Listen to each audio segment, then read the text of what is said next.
এই তিশা, দেখছিস ছেলেটা কত কিউট? দেখ ঈশা, আমার বয়ফ্রেন্ড আছে আর আমি আমার বয়ফ্রেন্ডকেই ভালোবাসি। এখন কোন ছেলে কিউট কোন ছেলে স্মার্ট সেটা দেখার আমার কোনো সময় নেই। আরে তো রাগ করছিস কেন? ছেলেটা সত্যি অনেক কিউট, একটু তাকাই দেখ না।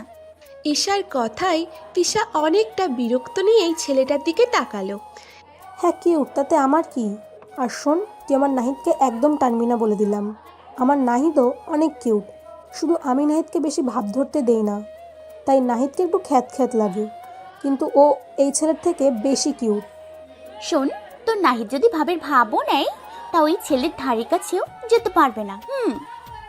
আচ্ছা, যেতে পারবে না সেটা মানলাম, কিন্তু তুই হঠাৎ এই ছেলেকে নিয়ে পড়লি কেন?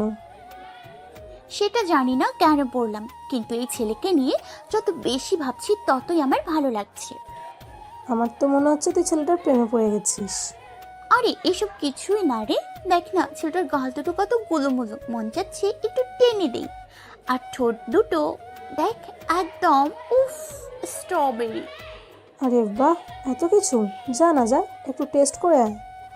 চুপ, কি বলছিস এসব বেয়াদবের মতো? তবে আমার মনে হচ্ছে আমার লাইফে ভালোবাসার আগমন ঘটতে চলেছে। আচ্ছা তাহলে চল যাই, ছেলেটাকে গিয়ে প্রপোজ করে আসি। ধুর, সেটা কিভাবে হয়? প্রথম দেখায় প্রপোজ? আগে ছেলেটার সম্পর্কে ভালোভাবে জানতে তো হবে। আর এত কিউট ছেলের গার্লফ্রেন্ড থাকতে পারে, তাই আজ প্রপোজ করলে যদি রিজেক্ট করে দেয় তাহলে তো আমি ছ্যাঁকা খাবো। তাই আজ প্রপোজ করব না, কিন্তু এই ছেলের নাম আর ঠিকানা আমাকে নিতেই হবে। তার মানে কি, তুই এখন ছেলেটার কাছে যাবি নাকি কথা বলার জন্য? হ্যাঁ যাব, তুই আসলে আসতে পারিস, আর যদি না আসিস তাহলে আমি একাই যাব। আরে না, আমি যাবো তো তোর সাথে। তোর কিউট বালক কি বলে দেখতে হবে না? ঈশা আর তিশা ছেলেটার কাছে চলে গেল। দূর থেকে ছেলেটা দেখতে যত না কিউট, কাছ থেকে তার থেকে অনেক বেশি কিউট। ঈশা আর তিশা ছেলেটার পাশে দাঁড়ালো। তাদের দেখে ছেলেটা একটু সরে গেল। কি রে ঈশা, কিছু বল। কি বলবো, কিভাবে শুরু করব, কিছুই তো ভেবে পাচ্ছি না। আরে ছেলেটার সামনে যাবি, চুলগুলো ঠিক করবি, তারপর হাত বাড়িয়ে বলবি, হাই আমি ঈশা, তুমি দেখতে অনেক কিউট, একদম কমলা লেবুর মতো। ধুর, এটা আবার কেমন প্রশংসা হলো? তাহলে বলবি, আমি ঈশা, তোমাকে আমার মনের মধ্যে রাখতে চাই, থাকবে? আর এটাও কেমন জানি লাগে আমার কাছে। তাহলে বলবি, এই ছেলে, তোকে আমার ভালো লেগেছে, আমার সাথে প্রেম করবি? আরে রাখ তো তোর আজেরা প্যাচেল, আমি আমার মতো করে বলবো, তুই শুধু আমার সাথে থাকবি। আরে তুই আমার প্রেমের সময় আমাকে সাহায্য করেছিলি, আমিও করব, আমি আছি তোর সাথে। ঈশা ছেলেটার সামনে দাঁড়ালো। কিছু মনে না করলে তোমার নাম জানতে পারি? ছেলেটা কোনো উত্তর দিল না। এই, শুনতে পাচ্ছ? আমি কি তোমার নাম জানতে পারি? ছেলেটা কোনো উত্তর না দিয়ে একটু সাইডে চলে গেল। আরে আমি জানি তুমি অনেক কিউট, তোমার গার্লফ্রেন্ড আছে, আমি সেটাও জানি, কিন্তু এত ভাব দেখানোর কি আছে? আমি জাস্ট শুধু তোমার নামটাই জানতে চাচ্ছি, আর কিছুই না। ছেলেটা এর পরেও আর কোনো উত্তর দিল না। কতক্ষণ পর তাদের মাঝে আরও একটি মেয়ে আসলো। এসে বলল, এই ভাইয়া, আমার হয়ে গেছে, চল আমরা বাসায় যাব। এই বলে মেয়েটা ছেলেটাকে নিয়ে গাড়িতে করে চলে গেল। ঈশা শুধু রাগে ফুঁসছে। এইভাবে তৃষার সামনে অপমানিত হতে হলো। তবে ব্যাপার না, এইরকম ছেলেরা এমনই হয়। ঈশা লক্ষ্য করল তিশা কিছু একটা ভাবছে। কিরে তৃষা, কি ভাবছিস? ভাবছি মেয়েটাকে আমি কোথায় যেন দেখেছি। এই বল, কোথায় দেখেছিস? যদি আবার দেখা পাই তাহলে ওর থেকেই ওর ভাইয়ের সব খবর নিতে পারবো। হ্যাঁ মনে পড়েছে, একবার আমি নাহিদের সাথে ওর ছোট ভাইয়ের কলেজে গেছিলাম, সেখানে ওর ভাইয়ার সাথে ওকে দেখেছি। তাহলে তো হয়েই গেল, আমরা কালকেই ওই কলেজে যাচ্ছি আর সব খবর বের করছি। সেটা না হয় গেলাম, কিন্তু জানিস ঈশা, ছেলেটাকে আমার স্বাভাবিক মনে হলো না। সে যেমনই হোক, অবিবাহিত হলেই চলবে। পরের দিন ঈশা আর তিশা মিলে নাহিদের ছোট ভাইয়ের কলেজে গেল। তারপর অনেক খুঁজে কালকেই সেই মেয়েটাকে বের করলো। এই আপু, শুনছো? হ্যাঁ আপু, আমাকে বলছেন? হ্যাঁ, তোমাকে বলছি। হ্যাঁ আপু বলুন। তোমার নাম কি? জি, আমার নাম রাত্রি, আর আমার বয়ফ্রেন্ড আছে, তাই যে আপনাদের পাঠিয়েছে তাকে গিয়ে বলুন আমার কথা ভুলে যেতে। এই, একদম মারবো টেনে এক চড়, এইটুকু বয়সে প্রেম? আর এত বেশি বোঝো কেন? আর শোনো, আমি কারোর জন্য তোমার কাছে আসিনি, তোমার কাছে এসেছি কিছু খোঁজ খবর নিতে। হ্যাঁ বলুন কি? কালকে ওই ফটো স্টুডিও থেকে যে একটা ছেলের সাথে গাড়ি করে চলে গেলে, ছেলেটা কি তোমার ভাই? হ্যাঁ আমার ভাইয়া, কিন্তু সেটা জেনে আপনি কি করবেন? তোমার ভাইয়ার নাম কি? আরিফুল ইসলাম রিয়ান। আচ্ছা, রাত্রি একটা পার্সোনাল কথা জিজ্ঞেস করব। কি? তোমার ভাইয়া কি বিয়ে করেছে? না। রাত্রির কথা শুনে ঈশা আনন্দে আত্মহারা হয়ে গেল। আচ্ছা, আমি যদি তোমার ভাইয়ার বউ হই তবে ভাবি হিসেবে আমি কেমন হব? ঈশার কথা শুনে রাত্রির মুখ কেমন জানি ফ্যাকাশে হয়ে গেল। কি হলো রাত্রি, তুমি কিছু ভাবছো? আসলে আপু, আমার ভাইয়া কথা বলতে পারে না। রাত্রির কথা শুনে এইবার ঈশার মুখ ফ্যাকাশে হয়ে গেল, কিন্তু কিছুক্ষণ পর আবার হেসে বলল, কথা বলতে পারি না তো কি হয়েছে? আমি তোমার ভাবি হতে চাই, তোমাদের বাসার ঠিকানা দেবে আমাকে? কিন্তু তাতেও কোনো কাজ হবে না, আমার ভাইয়া বিয়ে করবে না। কেন বিয়ে করবে না কেন? আসলে আমার ভাইয়ার জীবনে কিছু ভয়াবহ অতীত আছে, সেটা কিছুতেই ভাইয়া ভুলতে পারছে না। আচ্ছা, আমাকে বলবে কি এমন অতি? আমার বলতে কোনো অসুবিধা নেই, কিন্তু ওসব জেনে তুমি কি করবে? সেসব পরে বলবো, আগে তুমি বলো। তারপর রাত্রি বলতে শুরু করলো। আসলে আমার ভাইয়াকে যেমন দেখছো তেমন না, একজন স্বাভাবিক মানুষ ছিল। আমার ভাইয়া কথা বলতো, হাসতো, কিন্তু হঠাৎ সব এলোমেলো হয়ে গেল। আসলে আমার ভাইয়া একটা মেয়েকে খুব ভালোবাসতো, তার নাম ছিল সালমা আক্তার জুলি। জুলি আপুটা আমার ভাইয়াকে অনেক ভালোবাসতো। 5 বছরের রিলেশন ছিল তাদের। এই 5 বছরে ঝগড়া করে কেউ 1 মিনিটের জন্য আলাদা হয়নি। কেউ কাউকে ছাড়া থাকতে পারতো না, সবসময় কথা বলতো, ঘুরতে যেত, আর অনেক কিছুই করতো। ছোটোখাটো একটা সংসার বলতে পারো তুমি। বেশি কিছু বলবো না, আমার ভাইয়ার এই অবস্থা কি করে হলো সেটা বলছি। বরাবরের মতো ভাইয়া আর জুলি আপু ঘুরতে বের হয়েছিল। জুলি আপু জেদ করেছিল পাহাড়ি রাস্তায় ঘুরতে যাবে, ভাইয়া না করেছিল, কিন্তু আপু শোনেনি। তো তারা ঘুরতে গেল। যেহেতু ভাইয়া পাহাড়ি রাস্তা সম্পর্কে তেমন অবগত ছিল না, তাদের গাড়ি অ্যাক্সিডেন্ট করে। হ্যাঁ, সেদিন আমার ভাইয়া ভাগ্যক্রমে বেঁচে গেলেও জুলিয়াপুর মৃত্যু ভাইয়া নিজের চোখে দেখেছিল। অনেক চেষ্টা করেও জুলিয়াপুকে বাঁচাতে পারেনি। জুলিয়াপুর মৃত্যুর পর ভাইয়া কেমন জানি হয়ে যেতে থাকে, একদম একা হয়ে যায়, কারোর সাথে কথা বলতো না, সময় মতো খেত না, সারাক্ষণ ফোন নিয়ে বসে থাকতো। প্রথমে ভাইয়া খুব কম কথা বলতো। আব্বু আম্মু ভেবেছিল জুলিয়াপুর রেখে যাওয়া স্মৃতিগুলোর কারণে ভাইয়া কিছুই ভুলতে পারছে না। তাই একদিন সব কিছু, মানে জুলিয়াপুর দেওয়া গিফট, তাদের সব ছবি সব পুড়িয়ে ফেলেছিল। কিন্তু যখন ভাইয়া দেখলো ততক্ষণে অনেক কিছুই পুড়ে গেছিল, কিন্তু প্রায় সব জিনিসই আধা পোড়া ছিল। সেই সবগুলো ভাইয়া যত্ন করে রেখে দিয়েছে। আর ভাইয়া কেন জানি না সেদিন থেকে আর কোনো কথা বলে না। আর মজার ব্যাপার কি জানো, ভাইয়াকে বিয়ে দেওয়ার জন্য অনেক চেষ্টা করা হয়েছে, কিন্তু ভাইয়া কোনো মেয়ের দিকে ফিরেও তাকায়নি। যখনই বিয়ের কথা বলা হয় না, তখন জুলিয়াপুর ছবি বের করে কি যেন করে। আমার মনে হয় ছবির সাথে অনেক কথা বলছে। হঠাৎ করে রাত্রি ঈশার মুখের দিকে তাকিয়ে অবাক হয়ে বলল, আরে রাত্রি আপু, তুমি এভাবে কাঁদছো কেন? রাত্রির কাছে সব কিছু শুনে ঈশা নিজেও কান্না করে দিয়েছে। আরে আপু, তুমি কাঁদছো কেন? আমাকে একদম তুমি আপু বলবে না, ভাবি বলবে ভাবি। কিন্তু ভাইয়া। তোমার ভাই রাজি হোক বা না হোক, আমি তোমার ভাবি হতে চলেছি, সেটা তুমি জেনে রাখো। আপু, তুমি আমার ভাইকে চেনো না, ও কাউকে বিয়ে করবে না। আবার আপু বলেছি না আমাকে ভাবি বলবে। আর শোনো, তোমাদের বাসার ঠিকানা দাও, আমি যত তাড়াতাড়ি সম্ভব আমার আব্বু আম্মুকে নিয়ে তোমাদের বাসায় যাচ্ছি। রাত্রি ওদের বাসায় ঠিকানা দিয়ে দিল। শোনো রাত্রি, এইসব কিছু এখন কাউকে বলবে না, আমি সব বলবো। হ্যাঁ জানি তোমার ভাইকে মানাতে কষ্ট হবে, তবে ব্যাপার না, তোমার ভাইয়ের ঠিক মেনে নেবে। এই কথা বলে ঈশা চলে আসলো। ঈশা ওদের বাসায় এসে ওর আব্বু আম্মুকে ডাকতে শুরু করলো। কি রে মা, এমনভাবে চেঁচাচ্ছিলিস কেন? আম্মু, আমি বিয়ে করব। সেটা তো খুব ভালো কথা। আমি তোর আব্বুকে এক্ষুনি বলছি রকির আব্বুর সাথে কথা বলতে। ঈশার আম্মুর কথা শুনে ঈশা রেগে একদম আগুন। আম্মু, আমি কি একবার বলেছি আমি ওই রকি বদমাশকে বিয়ে করব?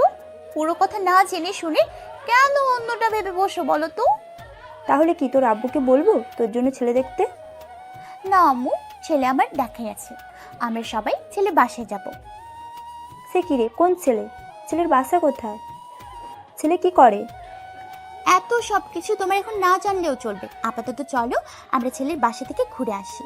আর আম্মু শোনো, তোমার আব্বুর ছেলে পছন্দ হোক আর না হোক, আমি কিন্তু ওই ছেলেকেই বিয়ে করব। তাহলে আমাদের যাওয়ার কি দরকার? আর ছেলে দেখারই বা কি দরকার? তুই তো নিজেই সব ঠিক করে ফেলেছিস, এখন বিয়েটা তুই নিজেই করে নে। আরে আব্বু, তুমি রাগ করছো কেন? আমি তোমাদের একমাত্র মেয়ে, আমার জামাইকে তোমরা দেখবে না, সেটা কি হয়? আব্বুকে বলো কাল আমরা ছেলের বাসায় যাচ্ছি। মেয়ের জেদ সম্পর্কে ঈশার আম্মু ভালো করেই জানে, তবে সে এই বিষয়ে কিছুতেই সায় দিতে পারছে না। তার কেন জানি মনে হচ্ছে তার মেয়ে ভুল করতে যাচ্ছে, তবে একবার ছেলেকে দেখতে গেলে তো আর বিয়ে হয়ে যাবে না। তাই ঈশার আম্মু বলল, আচ্ছা ঠিক আছে, কালকে আমরা সবাই যাচ্ছি। ঈশা তার আম্মুকে জড়িয়ে ধরে একটা কিস দিয়ে ওর রুমে চলে গেল। এখন বারবার শুধু রিয়ানের কথাই মনে পড়ছে। একদিনের দেখাতে ঈশা রিয়ানকে অনেক ভালোবেসে ফেলেছে। সেদিন রাতে ঈশা আর ঘুমাতে পারল না। পরদিন দুপুরবেলা ঈশা ও ওর আব্বু আম্মু রিয়ানদের বাসায় গেল। কলিং বেল চাপতেই রাত্রি এসে দরজা খুলে দিল। আরে আপু তোমরা, আমি তো ভাবতেই পারছি না তুমি সত্যি সত্যি আমাদের বাসায় আসবে। আমি তো ভেবেছিলাম তুমি আমার ভাইকে নিয়ে মজা করছো। এখন তোমার ভাবনাটা পাল্টেছে তো? হ্যাঁ না না ভাবি। এই তো আমার লক্ষ্মী ননদের মতো কথা। যাও গিয়ে তোমার আব্বু আম্মুকে ডেকে নিয়ে আসো। রাত্রি ঈশাদের বসতে দিয়ে রিয়াদের আব্বু আম্মুকে ডাকতে চলে গেল। কিছুক্ষণ পর রিয়ানের আব্বু আম্মু আসলো। ঈশা গিয়ে তাদের সালাম করলো। আরে থাক থাক মা, সালাম লাগবে না। ঈশার আব্বু বলল, হ্যাঁ, তার যার জন্য আসাম, আপনার ছেলে আর আমার মেয়ের 4 হাত এক করে দিতে চাই। আসলে আমরা আপনার ছেলেকে দেখিনি, আমাদের মেয়ে আপনার ছেলেকে দেখে পছন্দ করেছে। আপনারা কি আমার ছেলের সম্পর্কে সব কিছু বিস্তারিত জানেন? আব্বু, ওনারা না জানলেও চলবে, আমি আপনার ছেলেকে নিয়ে সংসার করব, ওনারা না। মেয়ের এমন কথা শুনে ঈশার আব্বু আম্মু আর কিছু বলতে চেয়েও আর কিছুই বলতে পারল না। কিন্তু সব কিছু জেনে একটা ডিসিশন নেওয়া দরকার, যাতে পরে কোনো ফ্যামিলি বলতে না পারে আমরা কিছু লুকিয়েছি। হ্যাঁ, সেটাই ভালো হবে। বলুন আপনার ছেলের সম্পর্কে। আসলে আমার ছেলে কথা বলতে পারে না, এমনিতেই সব ঠিক আছে, শুধু চুপচাপ থাকে। আব্বুর কাছে এমন কথা শুনে ঈশার আব্বু আম্মু কাশি দিয়ে উঠল। আচ্ছা আমরা তাহলে আজকে যাই, বাসায় গিয়ে আমাদের সিদ্ধান্তের কথা আপনাদের জানিয়ে দেব। তারা আর বেশিক্ষণ দেরি না করে চলে গেল। দূর, শুধু শুধু অপমানিত হওয়া। আর রাত্রি, তোর কি আক্কেল জ্ঞান কিছুই নেই? কোথাকার কোন মেয়ে এসে তোকে কি বললো আর তুই ধুর। শোন রাত্রি, এরপর থেকে কেউ কিছু জিজ্ঞেস করলে বলবি রিয়ান বিবাহিত আর ওর সংসার আছে, ও নিজের মতো করে ওর সংসার সাজিয়ে নিয়েছে। আর রিয়ান এখন কোথায় রে? ভাইয়া তো একটু আগেই বাইরে চলে গেছে। আচ্ছা, ওকে এই বিষয়ে কিছু বলিস না, বললে আবার মন খারাপ করে বসে থাকবে। অন্যদিকে ঈশাদের বাসায় ঈশাম, তুই কি আর কোনো ছেলে খুঁজে পেলি না বিয়ে করার মতন? এমন একটা ছেলেকে তুই পছন্দ করলি যে কিনা কথাই বলতে পারে না। আমি এত কিছু শুনতে চাই না, আমি রিয়ানকে বিয়ে করব, এটাই আমার শেষ কথা। কিন্তু মা, ওই ছেলেকে বিয়ে করলে তোর জীবন বরবাদ হয়ে যাবে। বরবাদ নয়, আমার জীবন সুন্দর হয়ে উঠবে। কিন্তু আমরা তো ছেলেটাকে দেখলামই না। আমার কাছে ছবি আছে, আমি দেখাচ্ছি। সেদিন ঈশা যখন রিয়ানকে দেখেছিল তখন কয়েকটা ছবি তুলে রেখেছিল। এই দেখো, এই দেখো রিয়ান। ঈশার আব্বু আম্মু ছবি দেখে বলল, এমনিতে তো সব ঠিক আছে, কিন্তু কথা হলো উফ আব্বু আম্মু, এই কথার বিষয়টা মাথা থেকে ঝেড়ে ফেলে দাও তো। ও কথা বলতে পারে না তো পারে না, বেশ ভালো হয়েছে, আমারই তো ভালো হলো আব্বু। সেটা কিভাবে? জানোই তো সংসারে একটু একটু ঝগড়া লাগে, সেটা লাগবে না, একদম শান্তিতে সংসার করতে পারবো। তোমরা প্লিজ আর না করো না, পারলে আমাদের বিয়েটা তাড়াতাড়ি করে দিও। পরে কিন্তু এটা বলতে পারবি না যে আমরা কেন তোকে আটকাইনি, তোর জীবন আমাদের জন্য নষ্ট হয়ে গেছে। না আব্বু, এই কথা কোনো দিন তোমাদের শুনতে হবে না, সেটা আমি তোমাদের বলছি। তাহলে আমার কোনো আপত্তি নেই, ছেলে দেখতে শুনতে ভালো, ফ্যামিলিটাও ভালো। পরদিন আবার ঈশা ও ওর আব্বু আম্মু রিয়ানদের বাড়িতে আসলো। আজ রিয়ান বাসায় ছিল। যখন বিয়ে নিয়ে কথা হচ্ছে রিয়ান চুপচাপ সব শুনছে। অনেক ভেবে দেখলাম আর আমরা সিদ্ধান্ত নিলাম ওদের 4 হাত এক করেই দেওয়া যাক। হ্যাঁ, আমরাও তাই ভাবছি। আপনার মেয়ে অনেক লক্ষ্মী, আর আমাদের মেয়ে আছে। আর কয়েকদিন পর তো শ্বশুরবাড়ি চলে যাবে। আব্বু, তুমি আমাকে পর করে দিতে চাচ্ছ? ব্যাপার সেটা না। মেয়েদের আসল ঠিকানা তার শ্বশুরবাড়ি। বাবা মা যতই আগলে রাখুক, একদিন শ্বশুরবাড়ি যেতেই হয়। আমি রিয়ানের সাথে আলাদা করে একটু কথা বলতে চাই। ঈশা রিয়ানকে নিয়ে চলে গেল। রিয়ানও মনে হয় এটাই চাচ্ছিল, তাই ঈশার সাথে চলে গেল। আর ছাদে গেল দুজন। আচ্ছা, আমাকে তোমার কেমন লেগেছে? রিয়ান কোনো উত্তর দিচ্ছে না। ও, তুমি তো আবার কথা বলতে পারো না। আচ্ছা, আমি বলছি শোনো, জুলি তো আর বেঁচে নেই। জুলির স্মৃতি নিয়ে আর কতদিন বেঁচে থাকবে বলো? তার থেকে ভালো তুমি জুলিকে ভুলে যাও, আর জুলির জায়গাটা আমাকে দাও। তোমাকে অনেক সুখে রাখবো। রিয়ান ঈশার 2 গালে দুটো চড় বসিয়ে দিল। কিছু বলতে চাচ্ছে রিয়ান, কিন্তু বলতে পারছে না। তবে চোখ মুখ দেখে মনে হচ্ছে অনেক রেগে আছে। ঈশা ভয় পেয়ে কি করবে সেটা বুঝতে পারছে না। কিন্তু কি হলো? ঈশার মাথায় একটা দুষ্টু বুদ্ধি ভর করলো। রিয়ানের গালে একটা কিস করে দৌড়ে পালিয়ে গেল। রিয়ানের কেমন জানি একটা অনুভূতি হলো, যেমনটা জুলির ছোঁয়ায় হতো ঠিক তেমনটাই। ঈশা নিচে চলে আসছে। কিছুক্ষণ পর রিয়ান আসলো। ওর আব্বু ওকে জিজ্ঞাসা করলো। রিয়ান, তুই বিয়ে করবি? রিয়ান হ্যাঁ না কিছুই বলছে না। রিয়ানের নীরবতাকে সবাই হ্যাঁ হিসাবে ধরে নিল। রিয়ান একটা ঘোরের মধ্যে আছে। ঈশার ছোঁয়ায় জুলিকে অনুভব করতে পারছিল তখন। আজ অনেক দিন পর ঈশার ছোঁয়ায় জুলিকে অনুভব করতে পারল, যার ফলে রিয়ান একটা ঘোরের মধ্যে চলে গেছে। রিয়ান কিছু বলছে না, চুপ করে দাঁড়িয়ে আছে। তাহলে পাকা রিয়ানের কথা নীরবতাকে ছেড়ে ফেলাই সবাই ভালো। হ্যাঁ বলে ধরে কিন্তু নিয়েছে। আমার একমাত্র মেয়ের বিয়ে একটি ঈশা অনুষ্ঠান না রিয়ানের করলে দিকে কেমন দেখাবে? তাকানোর সাহস পাচ্ছে না, আমারও কোনো কারণ আপত্তি নেই। ঈশা রিয়ানের রাগী আমার মেয়ে চেহারা যেখানে দেখেছে রাজি, আর অনেক সেখানে ভয় আপত্তি করে পেয়েছে। লাভ নেই। ঈশা চুপ তাহলে সব করে বসে আছে। উকিল এসেছে। আমারও কোনো ঈশা আপত্তি সাইন নেই। করে দিল, আমার মেয়ে কিন্তু যেখানে রাজি, রিয়ান কলম সেখানে হাতে আপত্তি করে করে লাভ বসে নেই। আছে। তাহলে সব ব্যবস্থা রিয়ান করা যাক। তবুও চুপ করে বসে আছে। ঈশা এতক্ষণ চুপ করে সব দেখছিল, কিন্তু এইভাবে আর কতক্ষণ চুপ করে থাকা যায়? তাই ঈশা উঠে গিয়ে রিয়ানের হাত চেপে ধরল। রিয়ান আবার ঘোরের মধ্যে চলে গেছে। ঈশা কয়েকবার বলতেই রিয়ান সাইন করে দিল। রিয়ান ঈশার কথাই সাইন করে দিল, এটা দেখে আব্বু আম্মু একটু অবাক হলো। রাতে ঈশা গিয়ে ঘরে বসে আছে। রিয়ান কোথায় আছে সেটা কেউ জানে না। হয়তো বাসার কোনো এক কোণে দাঁড়িয়ে কান্না করছে। অনেক রাত হয়ে গেছে, কিন্তু এখনও রিয়ান ঘরে আসছে না। রাত আনুমানিক প্রায় 1টার সময় রিয়ান রুমে আসলো। ঈশা বসেই আছে।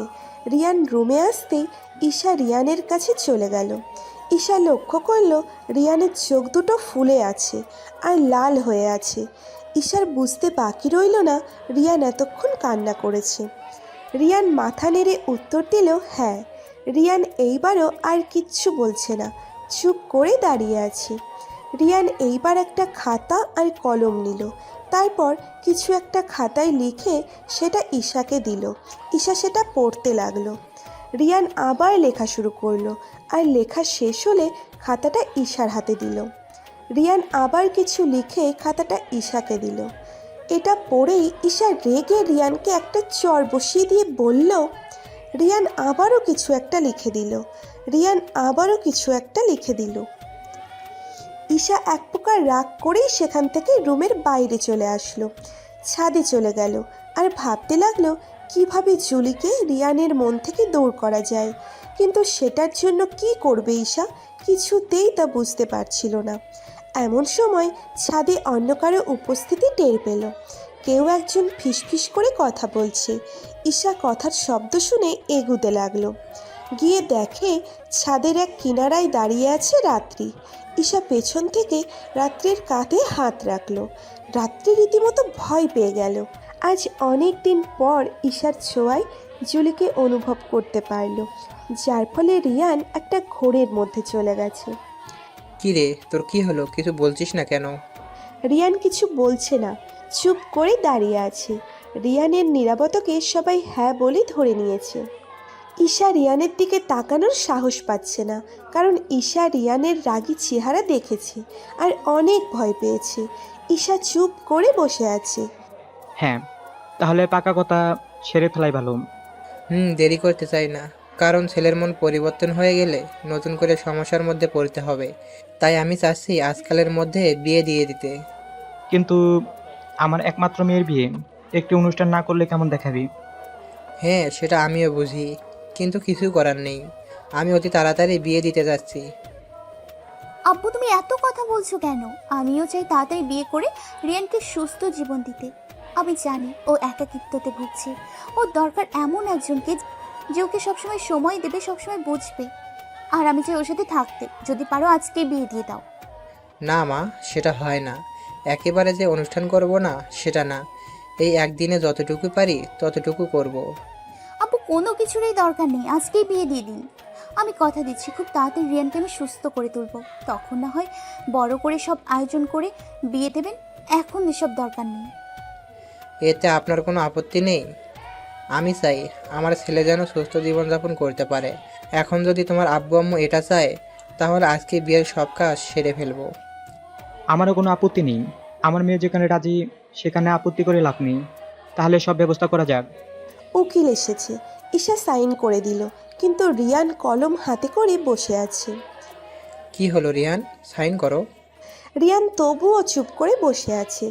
ঈশা এতক্ষণ চুপ করে সব দেখছিল, কিন্তু এইভাবে আর কতক্ষণ চুপ করে থাকা যায়।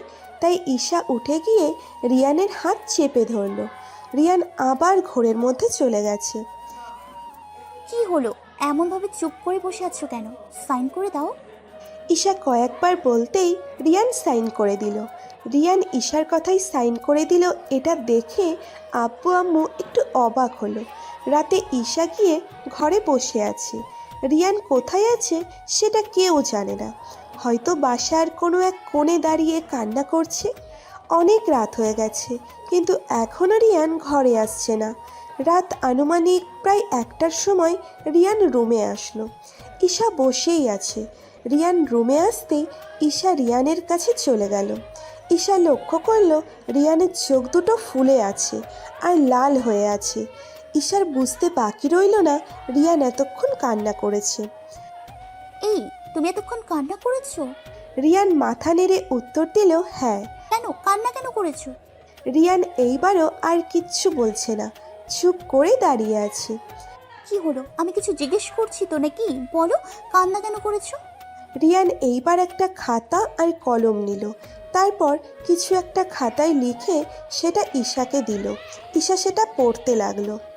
আমি জুলিকে খুব ভালোবাসি। আমি জুলিকে কথা দিয়েছিলাম জুলি ছাড়া আর কাউকে কোনো দিন বিয়ে করব না। কিন্তু আজ আমি আমার কথা রাখতে পারলাম না। আমি আমার জুলিকে ঠকিয়েছি। দেখো রিয়ান যে চলে গেছে, তার কাছে দেয়া কথা এখনো কেন মনে রেখেছো বলো তুমি?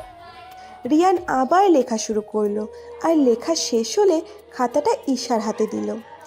কে বলেছে আমার জুলি আমাকে ছেড়ে চলে গেছে? জুলি সবসময় আমার সাথে থাকে। রিয়ান তুমি আর কতদিন কল্পনা রাজ্যে বসবাস করবে বলো তো? হ্যাঁ আমি মানছি তুমি জুলিকে ভালোবাসো, কিন্তু জুলি কি এই পৃথিবীতে আছে? সে তো নেই, তোমাকে একা করে চলে গেছে। আচ্ছা আমাকে বলতে পারবে, আল্লাহ না করুক যদি জুলির জায়গায় তোমার কিছু হয়ে যেত, জুলি কি তোমার জন্য অপেক্ষা করতো? সে কি তোমার মতো একা জীবনযাপন করতো? হ্যাঁ, সে চাইতো তোমার স্মৃতি নিয়ে বেঁচে থাকতে, কিন্তু কতদিন? পরিবারের চাপে পড়ে একসময় ইচ্ছে না থাকা সত্ত্বেও হয়তো অন্য কাউকে বিয়ে করে নিত। রিয়ান আবার কিছু লিখে খাতাটা ঈশাকে দিল। তাহলে তো আমাকে মরে দেখতে হয় যে জুলি সত্যি অন্য কাউকে বিয়ে করে কি না। এটা পড়েই ঈশা রেগে রিয়ানকে একটা চর বসিয়ে দিয়ে বলল, নেক্সট টাইম যেন এই কথা আর না শুনি। রিয়ান আবারও কিছু একটা লিখে দিল। এই জানেন, আমার জুলিও ঠিক এমনভাবে আমাকে মারতো। আচ্ছা, আমার কেন এমন মনে হচ্ছে যে আপনি আমার জুলি? কারণ জুলি তোমাকে ভালোবাসতো আর আমিও তোমাকে ভালোবাসি। রিয়ান আবারও কিছু একটা লিখে দিল। কিন্তু আমি শুধু আমার জুলিকেই ভালোবাসি। আমাদের দুজনের মধ্যে আর কেউ আসতে পারবে না। আর ওই তুমি কথা বলো না কেন? কারণ আমার কথা বলার সমস্ত শক্তি আমি হারিয়ে ফেলেছি। জানেন, আমি চেষ্টা করলেও এখন আর কথা বলতে পারি না। তুমি আমাকে আপনি করে বলছো কেন? কারণ তুমি করে শুধু জুলিকেই বলেছি, আর তুমি ডাকটা শুধু জুলির জন্য। উফ, সেই কখন থেকে জুলি জুলি জুলি আর জুলি পেয়েছোটা কি তুমি? যে মানুষটা কয়েক বছর আগে মারা গেছে তাকে নিয়ে কেন এখনো পড়ে আছো? ঈশা এক প্রকার রাগ করেই সেখান থেকে রুমের বাইরে চলে আসলো, ছাদে চলে গেল আর ভাবতে লাগলো কিভাবে জুলিকে রিয়ানের মন থেকে দূর করা যায়। কিন্তু সেটার জন্য কি করবে ঈশা, কিছুতেই তা বুঝতে পারছিল না। এমন সময় ছাদে অন্য কারো উপস্থিতি টের পেল। কেউ একজন ফিসফিস করে কথা বলছে। ঈশা কথার শব্দ শুনে এগুতে লাগলো। গিয়ে দেখে ছাদের এক কিনারায় দাঁড়িয়ে আছে রাত্রি। ঈশা পেছন থেকে রাত্রির কাঁধে হাত রাখলো। রাত্রি রীতিমতো ভয় পেয়ে গেল। আরে ভয় পাবার কিছুই নেই। এত রাতে এখানে দাঁড়িয়ে কার সাথে কথা বলছো? কই কারোর সাথে না তো। দেখো, আমার কাছ থেকে কিছু লুকিও না। আমি শুনেছি তুমি একটু আগে কারোর সাথে ফিসফিস করে কথা বলেছিলে, আর সেদিন এটাও বলেছো তোমার বয়ফ্রেন্ড আছে, তাই আর লুকিয়ে লাভ নেই। হ্যাঁ, না মানে রানার সাথে কথা বলছিলাম। এই রানাটা আবার কে? আমার বয়ফ্রেন্ড। কিভাবে তুমি এত রাত্রে এখানে কেন? জানতাম ভাইয়া তোমাকে মেনে নেবে না, কিন্তু ঘর থেকে বের করে দিবে এটা আমার জানা ছিল না। উফ রাত্রি, তুমি সবসময় একটু বেশি বোঝো। আসলে তোমার ভাইয়া জুলিকে কিছুতেই ভুলতে পারছে না। সব কিছুতেই জুলি বোন আমার। তুমি তো প্রেম করো, আমাকে কিছু একটা আইডিয়া দাও না, যাতে করে তোমার ভাইকে লাইনে আনতে পারি। দেখো ভাবি, ভাইয়াকে লাইনে আনা তো সহজ না যতটা তুমি ভেবেছ। তবে তুমি চাইলে আমি তোমাকে পুরো সাহায্যটা করতে পারি। তাহলে তো অনেক ভালোই হয়। দেখো, ভাইয়া যেহেতু জুলিকে ভুলতে পারছে না, তাহলে তুমি একটা কাজ করো। কি কাজ বলে? তুমি জুলির মতো চলতে শুরু করো। ভাইয়া জুলির কি পছন্দ করতো কি করতো না, জুলি কি পছন্দ করতো কি করতো না, এই সব কিছু তুমি করবে। দেখবে ভাইয়া তোমার মাঝে জুলিকে খুঁজতে শুরু করবে, আর এক সময় জুলিকে ভুলে গিয়ে তোমাকেই ভালোবাসবে। কিন্তু কিভাবে জানবো জুলি কি করতো আর না করতো? সে সব কিছুই ভাইয়ার কাছে আছে। ভাইয়ের কাছে মানে? ভাইয়া সব কিছু একটা ডায়েরিতে লিখে রেখেছে। তাহলে প্লিজ বোন, আমার ওটা আমাকে এনে দাও। কিন্তু একটা সমস্যা আছে। আবার কিসের সমস্যা?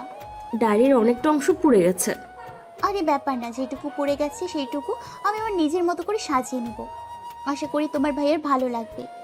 তাহলে যাও, ডায়েরি নিয়ে কাজ শুরু করে দাও। আরে আমি কি জানি নাকি তোমার ভাইয়ের ডায়েরি কোথায় রেখেছে? তুমি আমাকে ডায়েরি এনে দিবে। ওরে বাবা, আমি পারবো না। ভাইয়া জানতে পারলে আমাকে খুব মারবে। তুমি যে রাকিবের সাথে প্রেম করো সেটা বাসায় জানে? না, কেউ জানে না। যদি আমি জানিয়ে দিই তাহলে কেমন হবে? প্লিজ ভাবি, আমার সাথে এমন করো না। তাহলে চুপচাপ গিয়ে আমাকে ডায়েরিটা এনে দাও। আচ্ছা, এনে দেবো, কিন্তু এর জন্য কিন্তু আমাকে পরে সাহায্য করতে হবে। হ্যাঁ বন্ধু, তোমাকে সাহায্য করব। তুমি যাও, গিয়ে তাড়াতাড়ি ডায়েরিটা নিয়ে আসো। রাত্রি ডায়েরি আনতে চলে গেল। ঈশা চুপ করে দাঁড়িয়ে দাঁড়িয়ে এটা ওটা ভাবছে। কিছুক্ষণ পর রাত্রি চলে আসে। এই নাও তোমার ডায়েরি। ঈশা ডায়েরিটা নিয়ে বলল, যাও, অনেক রাত হয়ে গেছে, এখন রুমে গিয়ে ঘুমাও। আর তুমি কি করবে? এখন গিয়ে তোমার ভাইকে ইচ্ছে মতো পিটানি দিব। ঈশা রাত্রিকে রুমে পাঠিয়ে দিয়ে নিজেও রুমে চলে গেল। রুমে গিয়ে দেখে রিয়ান ঘুমিয়ে গেছে। ঘুমন্ত অবস্থায় রিয়ানকে কেমন লাগে সেটা আমি জানি না, তাই বলতে পারলাম না। ঈশা অনেকক্ষণ এক দৃষ্টিতে তাকিয়েছিল। তারপর ঈশার চোখেও ঘুম ভর করল। কিন্তু ঘুমোলে চলবে না। জুলিকে প্রথম রিয়ান কী অবস্থায় দেখেছিল সেটা জানতে হবে, আর কাল সেই মতো কাজ করতে হবে। ঈশা ডায়েরিটা খুলে পড়তে শুরু করলো, তবে বেশি পড়ল না, কারণ তাহলে সব গুলিয়ে ফেলতে পারে। কিছুটা পড়ে ডায়েরিটা নিজের ব্যাগের মধ্যে রেখে রিয়ানের দিকে মুখ করে ঈশা শুয়ে পড়ল। অনেকক্ষণ রিয়ানের দিকে তাকিয়েছিল। তাকিয়ে থাকতে থাকতে কখন ঈশা ঘুমিয়ে গিয়েছিল সেটা ঈশা নিজেও জানে না। ফজরের আজান শুনে ঈশার ঘুম ভাঙল। ঈশা উঠে ফ্রেশ হয়ে রেডি হয়ে নিল, আর অপেক্ষা করছে রিয়ান কখন ঘুম থেকে উঠবে। রিয়ানের ঘুম ভাঙল, উঠে প্রথমে ফ্রেশ হয়ে নিল। আজ বাসা কেমন যেন চুপ হয়ে আছে। ফ্রেশ হয়ে নিচে আসলো, কাউকে পাচ্ছে না। সারা বাসা খুঁজলো, কিন্তু বাসায় কেউ নেই। রিয়ান ভাবলো হয়তো ছাদে আছে, তাই রিয়ান ছাদে চলে গেল, কিন্তু সেখানেও কেউ ছিল না। তারপর নিচে চলে আসলো। বাসায় ছোট্ট একটা বাগান আছে। রিয়ান নিচে এসে দেখে কেউ একজন কালো শাড়ি পরে বসে আছে। রিয়ান অনেকটাই অবাক হয়ে গেছে, কারণ রিয়ান যেদিন প্রথম জুলিকে দেখেছিল সেদিন জুলিও ঠিক একই রকমভাবে কালো শাড়ি পরে বাগানে বসেছিল। রিয়ানের মধ্যে এক প্রকার ঝড় শুরু হয়ে গেছে। রিয়ান আস্তে আস্তে এগুতে লাগলো কে সেটা দেখার জন্য। কাছে গিয়ে পেছন থেকে কাঁপা কাঁপা হাতে কাঁধে হাত দিল। সে পিছন ফিরে তাকালো, সাথে সাথে রিয়ান কাঁধ থেকে হাত নামিয়ে নিল। কি হলো, কাঁধ থেকে হাত নামিয়ে নিলে কেন? আর দেখো তো আমাকে কেমন লাগছে। রিয়ান কিছু বলছে না, চুপটি করে দাঁড়িয়ে আছে। কি হলো, কিছু তো একটা বলো, ভালো লাগছে আমাকে? রিয়ান মাথা নাড়িয়ে না উত্তর দিল। রিয়ান এমন উত্তর দেবে ঈশা সেটা আশা করেনি। ঈশা মন খারাপ করে বলল, তুমি একটা পচা, তোমার সাথে কথা নেই। এই কথা বলে ঈশা চলে আসলো। ঈশার পেছন পেছন রিয়ান আসলো। এসে দেখে আব্বু আম্মু রাত্রি সবাই আছে। ঈশা আম্মুর পাশে বসে কান্না করছে, একদম বাচ্চাদের মতো। জানো আম্মু, তোমার ছেলে বলেছে আমাকে নাকি ভালো লাগছে না। কে বলেছে ভালো লাগছে না তোকে? অনেক ভালো লাগছে, একদম লক্ষ্মী একটা বউ। আম্মু আমাকে আর বলতে হবে না, আমি জানি আমাকে দেখতে খারাপ লাগছে। ভালো লাগলে তো তোমার ছেলেই বলতো, হনুমান একটা। আর কাঁদিস না, চল খাবার বানাবো, চল। আজকে আমি সবার জন্য রান্না করব, তোমরা যাও গল্প করো, আমি রান্নাঘরে যাচ্ছি। না, সবে তো বউ হয়ে এসেছিস, এখনো তেমন কিছুই জানিস না, তাই আমি থাকবো তোর সাথে, সব শিখিয়ে দিয়ে আবার ছুটি। আম্মু আর ঈশা মিলে খাবার রান্না করতে চলে গেল। রিয়ানের আজ আরও বেশি করে জুলির কথা মনে পড়ছে, আর যতবার জুলির কথা মনে পড়ছে ততবারই কোনো না কোনোভাবে ঈশাকে লুকিয়ে লুকিয়ে দেখছে। পেছন থেকে দেখলে ঈশা আর জুলির মধ্যে কোনো পার্থক্য নেই, কিন্তু সামনে থেকে দেখলেই সব এলোমেলো হয়ে যাচ্ছে। তাই ঈশা যখন অন্যদিকে ঘুরে কাজ করছে, রিয়ান উকি দিয়ে দেখছে, আর এটা তখন রাত্রির নজরে পড়ল। কিরে ভাইয়া, ভাবের প্রেমে পড়ে গেলি নাকি? বউ তো তোর, চুরি করে দেখার কিছু নেই, যা সামনে থেকে গিয়ে দেখে আয়। রাত্রির কথাই অনেকটা লজ্জায় পড়ে গেল রিয়ান। রাত্রিকে একটা চট দেখিয়ে সেখান থেকে চলে আসলো। এসে জুলির ছবি দেখছে আর নীরবে কান্না করে যাচ্ছে। এইভাবে কতক্ষণ গেল, তারপর আবার নিচে চলে এলো। এসে খাবার টেবিলে বসে পড়ল।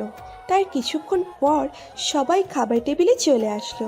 সবাই খেতে বসেছে। খাবারের মধ্যে হঠাৎ ঈশা চিৎকার করে বলল, ঝাল ঝাল ঝাল, পানি পানি। রিয়ান নিজের অজান্তেই গ্লাসে পানি ভরে ঈশাকে খাইয়ে দিল। জুলিও একদম ঝাল সহ্য করতে পারত না। একদিন ফুচকা খেতে গিয়ে এই রকম এক কাণ্ড হয়েছিল, ঝাল একটু বেশি হয়ে গেছিল। জুলি সেটা খাবার পর চিৎকার করতে শুরু করে, আর রিয়ান তখন ঠিক এইভাবেই পানি খাইয়ে দিয়েছিল।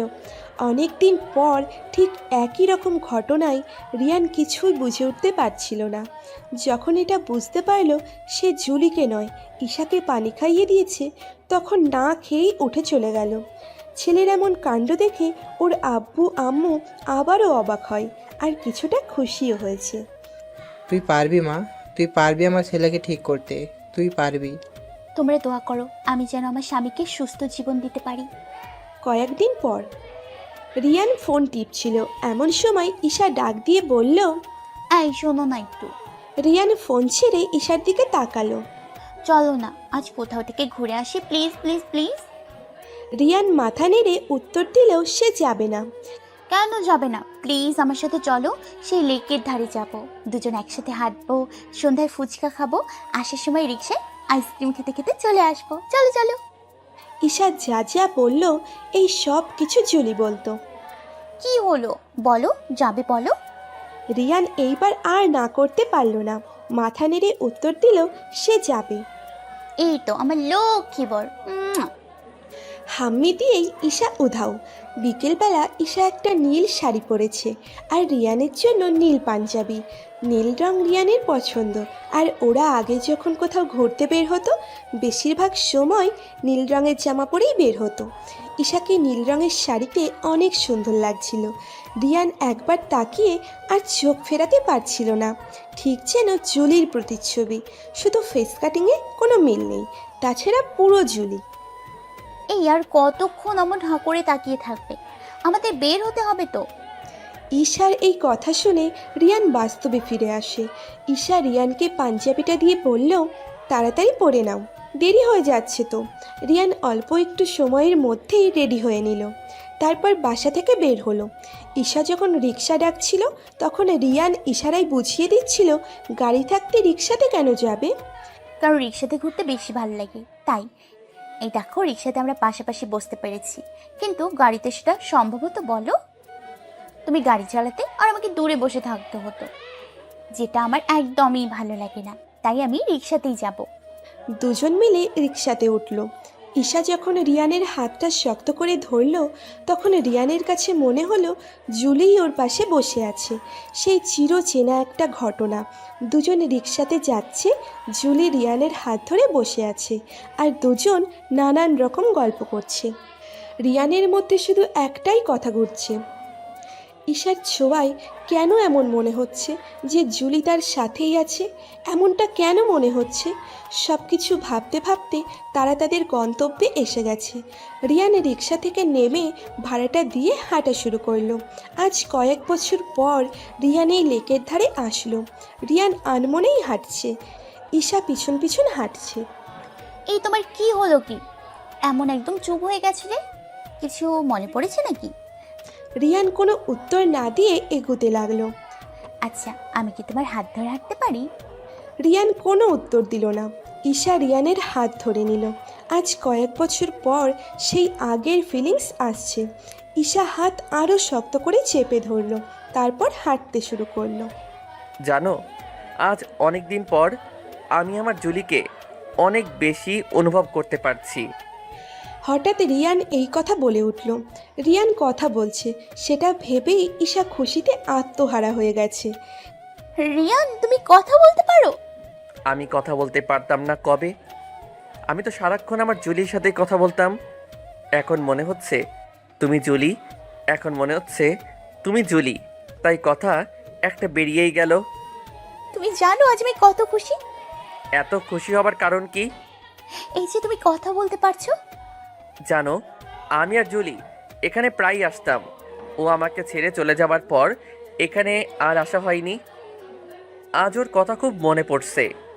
কতই না পাগলি টাইপের ছিল, আমাকে কত ভালোবাসতো, সব সময় পাগলামি করতো। ওর পাগলামিতে তুমি খুব বিরক্ত হতে, তাই না? কোনো দিন বিরক্ত হইনি, বরং ও পাগলামি ছেড়ে দিলে আমার খারাপ লাগতো। আল্লাহ ওকে তো নিয়ে নিল, কিন্তু আমাকে। রিয়ানকে পুরো কথা শেষ করতে না দিয়ে ঈশা বলে উঠল, চুপ, একদম চুপ, ওই কথা বলবে না। কি করব, আমার ভালো লাগে না। সবার সাথে কথা বলা বন্ধ করে দিয়েছি। কেন জানো? যাতে করে কারো কোনো কথার উত্তর দিতে না হয়। তাহলে আজ কথা বলছো যে? কি করব, আজ জুলিকে আরো বেশি করে মনে পড়ছিল। কিছুতেই আর চুপ থাকতে পারছিলাম না। মনে হলো কথা বললে হালকা লাগবে। আচ্ছা, আমরা কি এখানে দাঁড়িয়ে থাকবো নাকি কোথাও বসবো? হ্যাঁ চলো, বসে কথা বলি। চলো। রিয়ান আর ঈশা একটা বেঞ্চে বসলো। জানো, আমরা যখন এখানে ঘুরতে আসতাম এই বেঞ্চেই বেশি বসা হতো।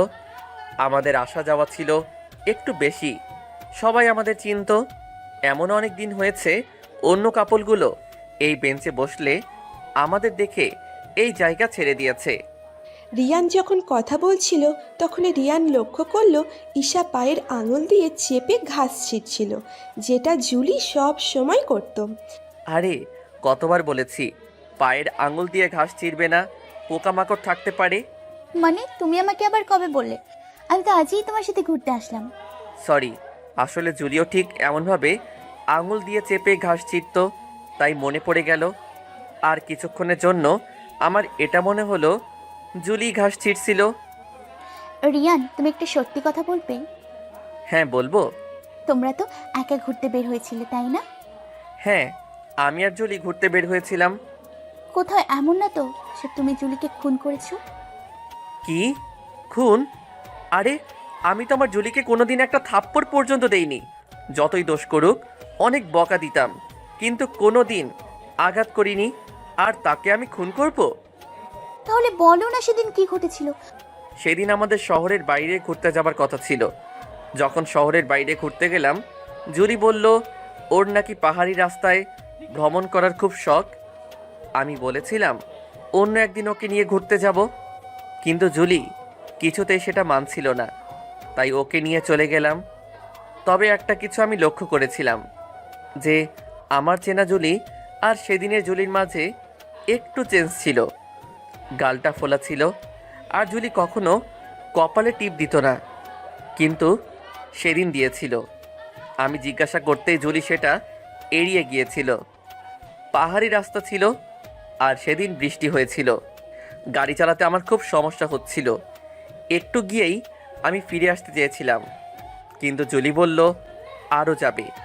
গাড়ি চালাতে চালাতে যখন রাস্তায় বাঁক আসে, যখন মোড় ঘুরতে যাই, সামনে থেকে আরও একটা গাড়ি চলে আসে, আর আমি সেটাকে সাইড দিতে গিয়ে নিচে পড়ে যাই। আর এইটুকু বলেই রিয়ান কান্না করে দিল। ঈশা রিয়ানের চোখের পানি মুছে দিয়ে বলল, ধুর পাগল, ছেলেরা যে এভাবে কান্না করতে পারে তোমাকে না দেখলে জানতামই না। ছেলেরা এইভাবে কান্না করে? একদম কান্না করবে না, বলে দিলাম। কিন্তু আমার জন্যই তো সব কিছু হয়েছে, আমি দোষী। না, এখানে তোমার কোনো দোষ নেই। আল্লাহ চেয়েছে তাই ওকে তোমার কাছ থেকে নিয়ে নিয়েছে। রিয়ান আবারও চুপ হয়ে গেল। চলো, ওখানে বসে থাকতে আর ভালো লাগছে না, চলো ফুচকা খাবো। রিয়ান ঈশাকে নিয়ে ফুচকার দোকানে চলে গেল। মাম্মা 2 প্লেট ফুচকা দাও, একটা বেশি টক দেবে আর একটা একদম টক দেবে না। এই তুমি জানলে কিভাবে আমি টক খাই না? এটা তো শুধু জুলি জানতো। আমিও জানি, যাকে ভালোবাসি তার সম্পর্কে না জানলে কিভাবে হবে বলো। এর মধ্যে ফুচকা চলে এসেছে। কি হলো মামা, ওর দিকে এমন করে কি দেখছো? না, সেদিনের পর থেকে আর দেখতে পাইনি। দুজন আসতাম, কত মজা করতাম, খেয়ে দিয়ে চলে যেতাম। কিন্তু হঠাৎ কি যে হলো, দুজনের কেউ আর আসতো না। আজ অনেকদিন পর একজন আসতেন, কিন্তু অন্যজন আসেনি। আরে মামা, দুজনেই আসছে, আমি আরো একসাথে আসছি, দেখো না। এখন তুমি যাও তো, আমাদের একটু খেতে দাও। রিয়ান প্লেট হাতে নিয়ে বসে আছে। কি হলো, খাচ্ছ না কেন? না, এমনি। এই তোমার জিভায় কি যেন দেখলাম, একটু হা করো তো। রিয়ান হাঁ করার সাথে সাথেই ঈশা রিয়ানকে একটা ফুচকা খাইয়ে দিল। হ্যাঁ, এটা শুধু জুলি করতো না। এটা ডায়েরিতে রাখা হয়েছিল, না অন্য কাউকে বলা হয়েছিল। এই তুমি কে, সত্যি করে বলবে? আমি কে মানে? তোমার স্ত্রী। তোমার আসল পরিচয় কি? আমি ঈশা। তুমি কি করে জানলে? জুলি যতক্ষণ পর্যন্ত আমাকে খাইয়ে না দিত আমি খেতাম না। ধুর, সেটা আমি কি করে জানবো? আমার ইচ্ছে হলো তোমাকে খাইয়ে দিতে, তাই দিলাম। ও, তারপর রিয়ান আর ঈশা খেয়ে বিল দিয়ে সেখান থেকে চলে আসলো। একটা কথা বলি? বলো। জানো, আজ আমার এক মুহূর্তের জন্য মনে হয়েছিল তুমি আমার সেই জুলি। ধুর, আমি জুলি হতে যাব কেন? আমি তোমার ঈশা। সরি, জুলি ছাড়া অন্য কাউকে আমি মেনে নিতে পারবো না। মানতে তোমাকে হবেই, আজ না হয় কাল। রিয়ান আর কিছু বলল না, কথাই কথা বাড়বে তাই। এখন আমরা হেঁটে হেঁটে বাসায় যাব। মানে হেঁটে যেতে গেলে তো রাত হয়ে যাবে। হলে হোক, তাতে কোনো সমস্যা নেই। রাতে ভালোবাসার মানুষকে নিয়ে হাঁটার মজাই আলাদা। কেন, এর আগে কোনোদিন কাউকে নিয়ে হেঁটেছো বুঝি? না, তা নয়, তবে অনুভব করতে পারি ভালোবাসার মানুষের পাশে থাকলে অন্য কোনো সুখ প্রয়োজন হয় না। তাই আজ তোমাকে আমার সাথে হাঁটতেই হবে। রিয়ান ভাবল এতদিন পর যখন ঘুরতে বের হয়েছে, একটু না হয় হাঁটা যাক। হেঁটে হেঁটে বাসার দিকে রওনা দিয়েছে। আচ্ছা, তুমি আব্বু আম্মুর সাথে কথা বলো না কেন? কি করব বলো, তারা আমার আপন হয়েও পরের মতো কাজ করেছে, তাই তাদের সাথে কথা বলার সমস্ত ইচ্ছা আমার হারিয়ে গেছে। কি এমন করেছে যে তাদের সাথে কথা বলা যাবে না? জুলির সমস্ত কিছু তারা পুড়িয়ে দিতে চাইছিল। জানো, ওর কত স্মৃতি মিশেছিল, এখন সব আধা পোড়া। তারা তো তোমার ভালোর জন্যই করেছে এমনটা। ভালো না ছাই, আমার ভালো কাউকে দেখতে বলেছিলাম আমি? এই তুমি রেগে যাচ্ছ কেন? স্বভাবটা কি আর পাল্টাবে না তোমার? অল্প একটুতেই রেগে যাওয়াটা। রাগার মতো কথা বললে রাখবো না তো কি করব? আচ্ছা বাবা, রাগ করে থাকতে হবে না। তারপর নানান কথা বলতে বলতে তারা বাসায় চলে আসলো। নিচে কারোর সাথে কোনো কথা না বলে রিয়ান উপরে ওর রুমে চলে গেল। ঈশা যখন রুমে আসলো, তোমাকে অনেক অনেক ধন্যবাদ। কেন ধন্যবাদ কেন? আজ অনেক দিন পর আগের সেই দিনগুলো উপহার দেওয়ার জন্য। আরে এটা তো মাত্র শুরু।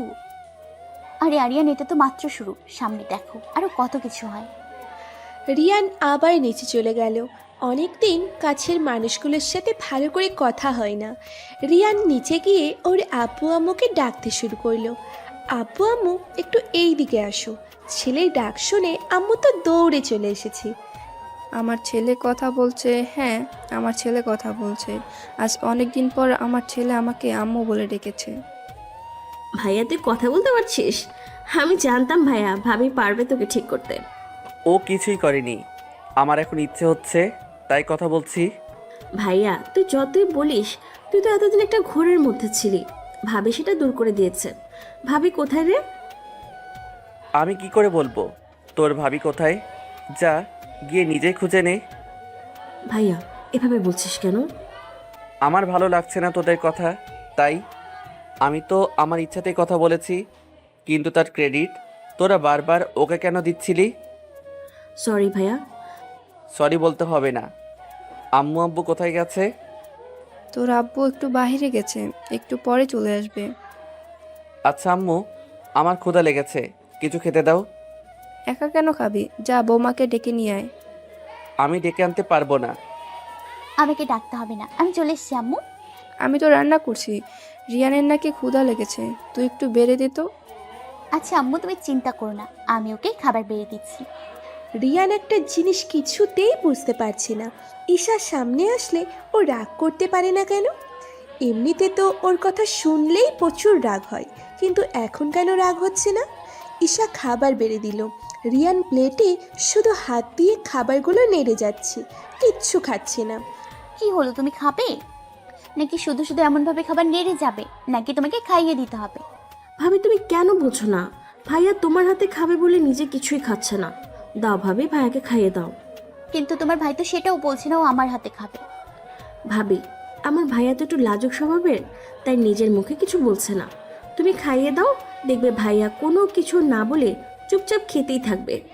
রাত্রির কথা শুনে ঈশা রিয়ানকে খাইয়ে দিতে যাবে, তখন রিয়ান বলল, এই, আমি কি তোমাকে একবারও বলেছি আমি তোমার হাতে খাবো?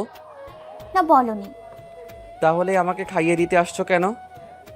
আমি ভাবলাম তুমি সত্যি আমার হাতে খাবে, তাই নিজের হাতে কিছু খাচ্ছিলে না। তুমি এটা কিভাবে ভাবলে শুনি?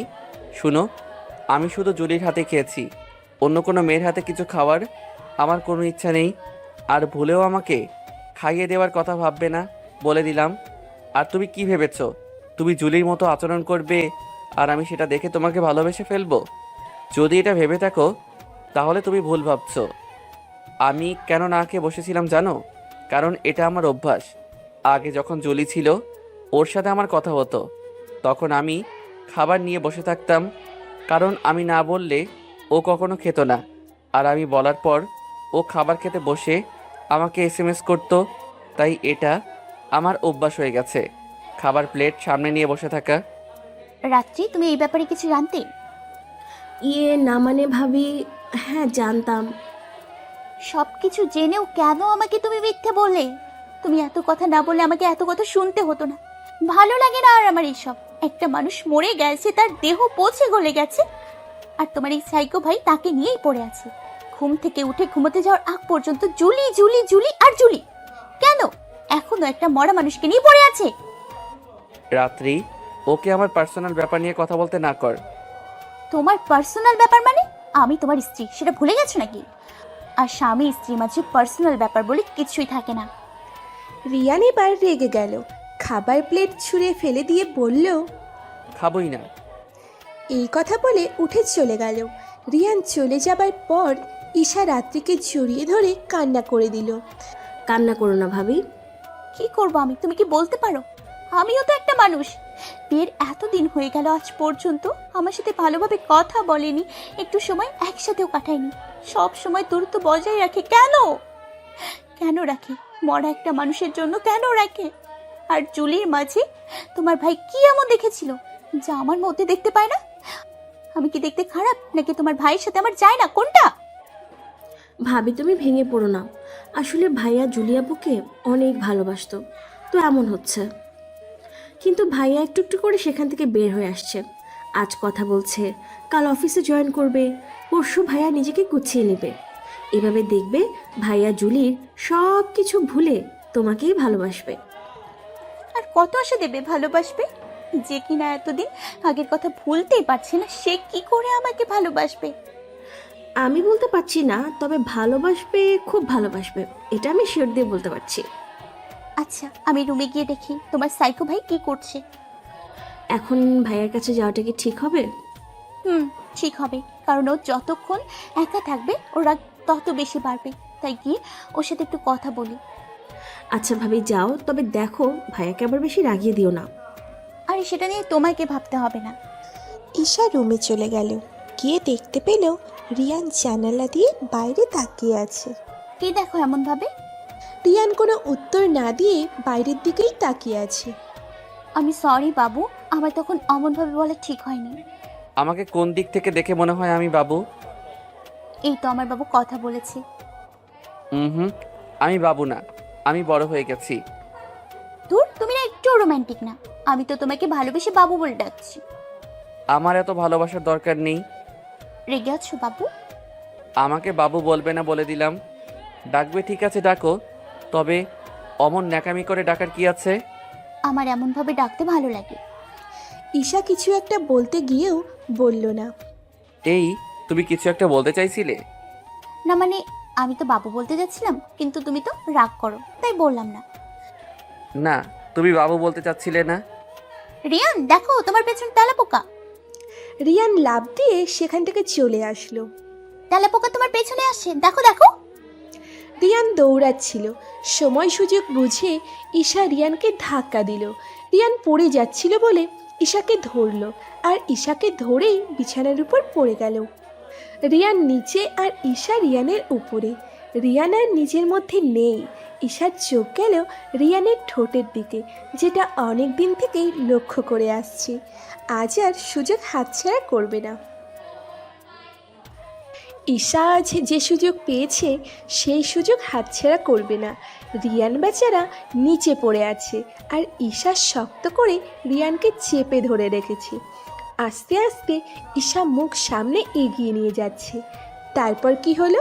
না থাক, কমু না, শুধু এইটুকু বলি, ঈশার ঠোঁটে যে লিপস্টিক ছিল সেটা রিয়ানকে খাইয়ে দিয়েছে। ঈশা তখনও রিয়ানের বুকের উপর শুয়ে আছে। এমন সময় রাত্রি রুমে এসে এমন দৃশ্য দেখে বলল, ও সরি, ভুল সময়, আমি ভুল জায়গাতে চলে এসেছি। ব্যাপার না, তুমি যাও, আর যাবার আগে দরজাটা আটকে দিয়ে যাবে। আর কে আসবে? আম্মু তো রান্না করছে, আর আব্বু বাইরে। আমিও যাচ্ছি, তোমরা চালিয়ে যাও। রাত্রি চলে গেল। ঈশা, এসব কি হচ্ছে? কি হচ্ছে তুমি বুঝতে পারছো না? আমি আমার জামাইকে আদর করে দিচ্ছি। তাই বলে অমন পচামার্কা লিপস্টিক তুমি আমাকে খাইয়ে দিবে? এর আগে না আমি তোমাকে বলেছিলাম তুমি লিপস্টিকের ফ্লেভার চেঞ্জ করো? কিন্তু রিয়ান ঈশাকে ধাক্কা দিয়ে সরিয়ে বলল, এই, তুমি এই লিপস্টিক কবে থেকে নাও? কেন? এটা তো আমি সেই প্রথম থেকেই নিয়ে থাকি। রিয়ানের কেমন জানি খটকা লাগলো, কারণ জুলিও এই ফ্লেভার খুব বেশি পছন্দ করত। এর আগে একদিন রিয়ান খুব বেশি রাগ করেছিল। জুলি কোনো উপায় না পেয়ে এমনভাবে জোর করে লিপস্টিক খাইয়ে দিয়েছিল। আজ যখন ঈশাও সেম কাজটা করছিল, রিয়ান তখন সেই দিনের ঘটনাকেই অনুভব করছিল, তাই তো আর বাধা দিতে পারেনি। কি হলো অমন করে, তুমি কি ভাবছো?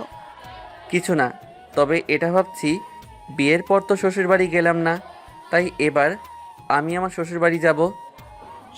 শ্বশুর বাড়ি হঠাৎ? তুমি অমনভাবে তোতলাচ্ছ কেন? কই কিছু না, আজ না গেলে হয় না? না হয় না, আমরা আজ এক্ষুনি যাব। তাহলে কাল সকালে যাই, আজ তো অনেক রাত হয়ে গেছে। এই, আমি এত কিছু শুনতে চাই না, আমি আজই যাব। রিয়ানের সন্দেহ আরও বেড়ে গেল।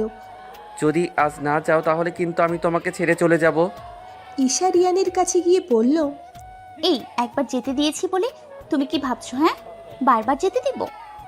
ঠিক বুঝলাম না। একবার মানে কবে আবার আমাকে যেতে দিছিলা? কই, আমি এই কথা কখন বলেছি? আমি এত কথা শুনতে চাই না। আমি আজ তোমাদের বাসায় যাব। আচ্ছা, আমরা আজকেই যাব। তবে তুমি এখানে একটু দাঁড়াও, আমি আব্বু আম্মুকে একটু ফোন করে নিই। ঈশা ফোন করতে বাইরে চলে গেল। কতক্ষণ পরে সে বলল, আব্বু আম্মু তো বাসায় নেই। তাহলে কোথায় গেছে? আব্বু আম্মু নাকি আমার নানুর বাড়ি গেছে, বাসায় মামা আর মামিকে রেখে গেছে। আচ্ছা চলো, তাও আমি তোমাদের বাসায় যাব।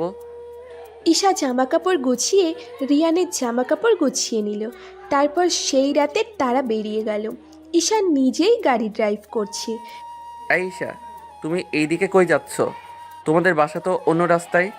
আরে না, ওটা তো ভাড়া করা বাসা ছিল। আমাদের নিজেদের বাসায় এই রাস্তা দিয়ে যেতে হয়।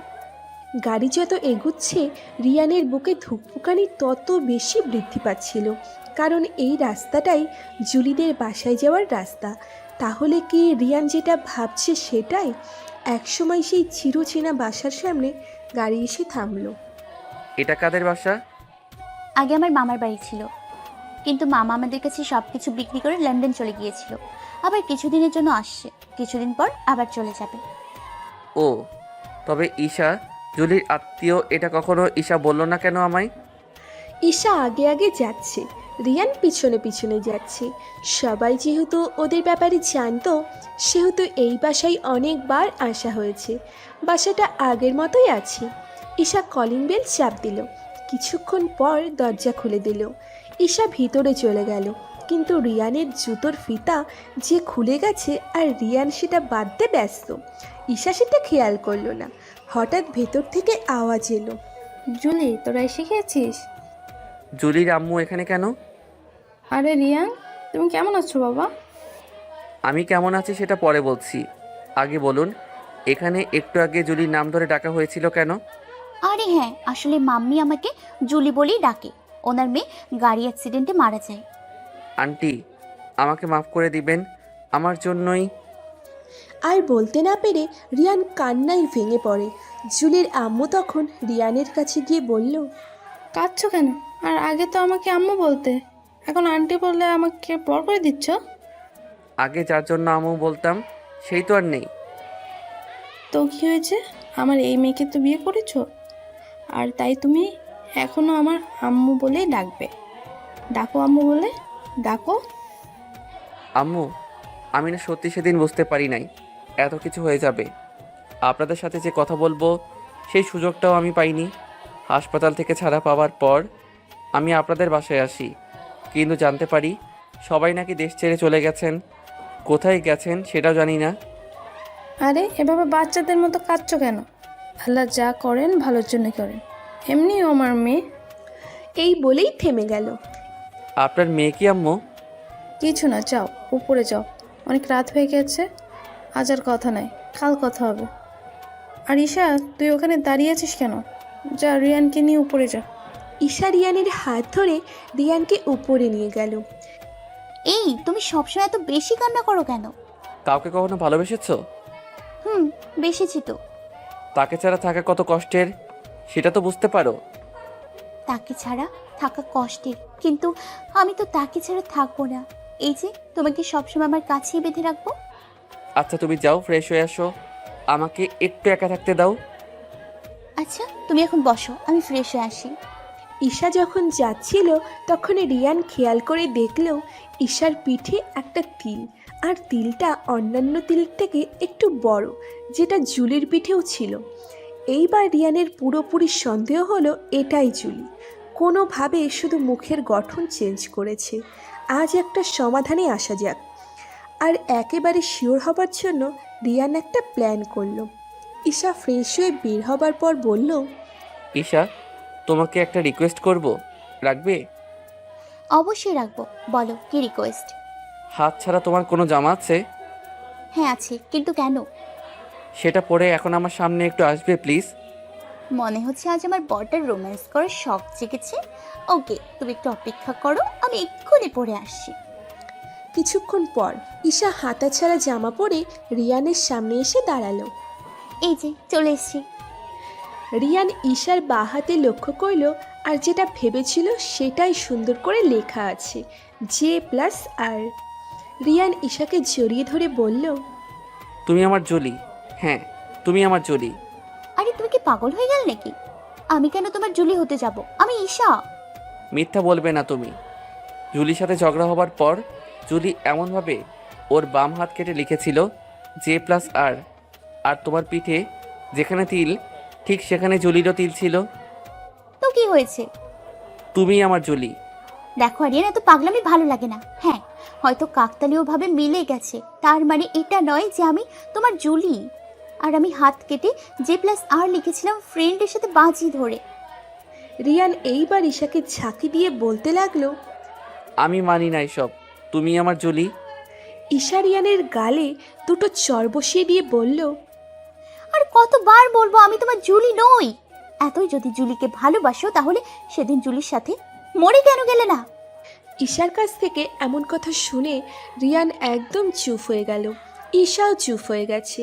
দুজন দুজনের দিকে কিছুক্ষণ তাকিয়েছিল। তারপর রিয়ান সেখান থেকে চলে আসতে লাগলো। এই, তুমি এত রাতে কোথায় যাচ্ছ? রিয়ান কোনো প্রতিউত্তর না দিয়ে বাসা থেকে বেরিয়ে হাঁটা ধরল। পেছন পেছন ঈশাও আসছে আর বলছে, আরিয়ান, আরিয়ান, এভাবে যাচ্ছ কোথায়? আমার কথা শোনো, দাঁড়াও। কিন্তু রিয়ানের দাঁড়াবার কোনো লক্ষণ নেই। রিয়ান হাঁটছে আর ঈশা দৌড়াচ্ছে, তবুও ঈশা রিয়ানের সাথে পেরে উঠছে না। রিয়ানের চোখ দিয়ে অনবরত পানি পড়ছে আর ভাবছে, হ্যাঁ এটা জুলি। না, কারণ জুলি হলে এমন কথা কোনো দিন বলতো না। ঈশা ভাবছে, না এটা আমি কি করেছি, রাগের মাথায় একটু বেশি করে ফেলেছি। হাঁটতে হাঁটতে রিয়ান সেই লেকের ধারে চলে গেছে। লেকের পাশে সরকার লাইটের ব্যবস্থা করে দিলেও চোরেরা অনেকগুলো লাইট চুরি করে নিয়ে গিয়েছে, তাই অনেক জায়গাতেই অন্ধকার। রিয়ান গিয়ে অন্ধকারে একটা জায়গায় বসলো। ঈশাও রিয়ানের পাশে বসলো। রিয়ান ঈশার দিকে না তাকিয়ে আনমনে সামনের দিকে তাকিয়ে আছে। অনেকক্ষণ নীরবতা। ঈশাই নীরবতা ভেঙে বলল, আর কতক্ষণ এখানে এভাবে বসে থাকবে? চলো বাসায় চলো, রাত হয়ে যাচ্ছে। কি হলো? আমি কিছু বলেছি তো? বাসায় চলো, রাত বাড়ছে। আমি যাব না। যাবে না মানে কি? এখানে কি এভাবে বসে থাকবে নাকি? হ্যাঁ থাকবো। বাসায় চলো বলছি। আমার সময় হলে আমি চলে যাব। সময় না, তোমাকে এক্ষুনি আমার সাথে বাসায় যেতে হবে। বলছি তো আমি যাব না। কান দিয়ে যাচ্ছে না নাকি? হ্যাঁ যাচ্ছি না, কিন্তু তুমি এখানে বসে থাকবে কেন? আমার এখানে বসে থাকতে ভালো লাগছে, তাই থাকবো। যাও তো, আমাকে একটু একা থাকতে দাও। আমার ভালো লাগছে না। রাগ করেছো? রাগ? কার উপর রাগ করব? কার উপর মানে? আমার উপর রাগ করেছো তুমি? না, একটু রাগ করিনি তোমার উপর। উল্টো আমি তোমার কথায় অনেক খুশি হয়েছি জানো। খুশি হয়েছো মানে? ওই যে তুমি বললে না আমি এত জুলি জুলি করি, আর জুলিকে এত যদি ভালোবাসি, ওর সাথে মরে গেলাম না কেন? হ্যাঁ সত্যি, সেদিন আল্লাহ কেন যে আমাকে নিয়ে নিল না। আমি এখন সবার কাছে একটা বোঝা হয়ে গেছি। সত্যি এখন আর বেঁচে থাকতে ভালো লাগে না। আত্মহত্যা পাপ, যদি পাপ না হতো নিজেকে শেষ করে দিতাম আমি। এই তুমি সব কি বলছো? কেন? বল কি কিছু বলেছি আমি? তুমি না একটু আগে এই কথা বললে। আমি তো রাগের মাথায় বলে ফেলেছি, তার জন্য কি তোমার মন খারাপ করে বসে থাকতে হবে? আমি কই মন খারাপ করে বসে আছি? তুমি না বলেও আমি বুঝতে পেরেছি। বেশি বোঝা ভালো না। আমি মোটেও মন খারাপ করে নেই। আমি জানি তোমার মন খারাপ। চলো না, বাসায় চলো। তুমি চলে যাও, আমি আজ বাসায় যাব না। তোর এতে বাসায় কি করে একা যাব? সাথে তো গাড়িও আনিনি। তুমি কি করে যাবে সেটা তোমার ব্যাপার। এমন ভাবে কেন বলছো? রাস্তায় যদি আমার কিছু হয়ে যায় তখন কি করবে? রিয়ান কিছুক্ষণ কিছু একটা ভেবে বলল, আচ্ছা চলো। রিয়ান ঈশাকে বাসায় দিয়ে আবার বেরিয়ে যায়। তবে ঈশা এবার সেটা জানতে পারেনি। পরদিন সকালে ঈশা ঘুম থেকে উঠে দেখে রিয়ান বাসায় নেই। ফোন দেয় রিয়ানের নাম্বারে। হ্যালো, বলো। তুমি কোথায়? বাসায় নেই কেন? আমি তো একটু বেড়াতে এসেছি। বেড়াতে গেছো মানে? কাদের বাসায় বেড়াতে গেছো তুমি? তুমি চিনবে না, আমার এক কলেজ ফ্রেন্ডের বাসায় এসেছি। তুমি বলবে তো নাকি? আমাকে না বলে তুমি কার বাসায় গেছো? আরোহীদের বাসায় এসেছি। মানে কি? ওই তোর না বলেছিলাম ওই বাসায় না যাইতে? সরি, তুই তোকারি করছো কেন? আর তুমি আরোহীকে চিনো নাকি? আর তুমি কবে আমাকে না করলে? তুই একটা মেয়ের বাসায় কেন গেছিস সেটা বল। আর তোর মেয়ের ফ্রেন্ড কেন থাকবে? তোমার সাথে আমি পরে কথা বলছি। আরোহী খাওয়ার জন্য আমাকে ডাকছে, আমি খেয়ে আসছি। এই বলেই রিয়ান ফোন কেটে দিল। আর এইদিকে ঈশা রাগে ফুঁসছে। না, এইভাবে বসে থাকলে চলবে না। আজকে ওর একদিন কি আমার একদিন, সাহস কত আমাকে না বলে। দাঁড়া দাঁড়া, দেখাচ্ছি মজা। ঈশা গাড়ি নিয়ে বের হয়ে গেল। কতক্ষণ পর আরোহীদের বাসায় কলিং বেল চাপ পড়ল। আরোহী এসে দরজা খুলে দিল। কি ব্যাপার, আপনি কে? ঈশা কোনো উত্তর না দিয়ে ভেতরে চলে গেল। আরে বলবেন তো নাকি আপনি কে? রিয়ান কোথায়? ভেতরে বসে খাচ্ছে, কিন্তু আপনি কে? আমি ওর স্ত্রী। ঈশা ভেতরে গিয়ে দেখে রিয়ান খাচ্ছে। রিয়ানের কাছে গিয়ে, ওই, তোর এর আগে বলেছিলাম না এই বাসায় আর না আসতে? কবে না করছিলে? আর তোমার সাথে কথা পরে বলছি, আগে আমাকে খেতে দাও। আরে রাখ তোর খাওয়া, আজকে বাসায় চল, তোর খবর আছে। এই বলেই রিয়ানের কলার ধরে উঠিয়ে নিয়ে যাচ্ছে। রিয়ান আরোহীকে উদ্দেশ্য করে বলছে, দোস্ত, আজকে চলে যাচ্ছি, কিন্তু আমি আবার আসবো। আর হ্যাঁ, তোর হাতে রান্নাটা অনেক ভালো ছিল। আর আঙ্কেল আন্টিকে আমার সালাম জানিও। ঈশা আরও রেগে গিয়ে দ্রুত গতিতে সেখান থেকে রিয়ানকে নিয়ে চলে আসলো। এসে রিয়ানকে গাড়িতে বসিয়ে গাড়ি চালাতে শুরু করলো। রাগে ঈশার চোখ মুখ লাল হয়ে আছে। আচ্ছা, তুমি কি আরোহীকে আগে থেকে চিনতে? আমি কিভাবে আগে থেকে চিনবো? তাহলে জানলে কিভাবে এখানে আরোহীদের বাসা? এমন প্রশ্ন শুনে ঈশা একটু ঘাবড়ে গেল। কেন, আমার কি কোনো ফ্রেন্ড নেই? আমি তাদের মাধ্যমে জেনে নিয়েছি। ও, তাই বলো। এখন আর একটা কথা হবে না, তোর সাথে আমার বোঝাপড়া হবে বাসায় গিয়ে। সে বাসায় গিয়ে বোঝাপড়া করো আর যাই বলো, আরোহীর হাতের রান্নাটা সেই লাগছে আমার কাছে, একদম সেই আগের মতোই আছে। উফ, আরোহীর নাকি এখনো বিয়ে হয়নি। বিয়ে হয়নি তো কি হয়েছে? আরোহীকেই বিয়ে করা দরকার ছিল, তাহলে অন্তত প্রতিদিন এত ভালো ভালো রান্না খেতে পারতাম। ঈশা এবার গাড়ি থামিয়ে রিয়ানের গলা চেপে ধরে বলল, আর একবার যদি ওই মেয়ের নাম উচ্চারণ করেছিস তোকে মেরে আমি জেলে যাব, এই আমি বলে দিলাম। আরে, আমার লাগছে তো, আমার দম বন্ধ হয়ে আসছে, ছেড়ে দাও আমাকে। তাহলে বল, ওই মেয়ের নাম আর মুখে আনবি? না না, আর আনবো না, ছাড়ো আমায়। ঈশা রিয়ানের গলা ছেড়ে দিল। আমি বুঝলাম না, তুমি আরোহীর নাম শুনে এত রেগে যাও কেন? তুই আবার ওর নাম নিলি? সরি সরি, আর নিব না ওর নাম। সারা রাস্তা রিয়ান চুপ করে বসেছিল। এই আমরা চলে এসেছি, এখনো কেন বসে আছিস? না, আমি নামবো না, আমাকে মারবে তুমি। সেটা এখানে না, রুমে নিয়ে গিয়ে মারবো। কিন্তু আমার দোষ কি?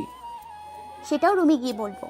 এই বলে রিয়ানকে গাড়ি থেকে নামিয়ে জোর করে ধরে রুমে নিয়ে গেল। তারপর রুমের দরজা বন্ধ করে দিল। এই দরজা আটকালে কেন? যাতে করে তুই পালিয়ে যেতে না পারিস, হারামি। রিয়ানকে ধাক্কা দিয়ে বিছানার উপর ফেলে দিয়ে বলল, তোকে বলেছিলাম আমি ওই বাসায় না যেতে। না, তুমি বলনি, জুলি বলছিল।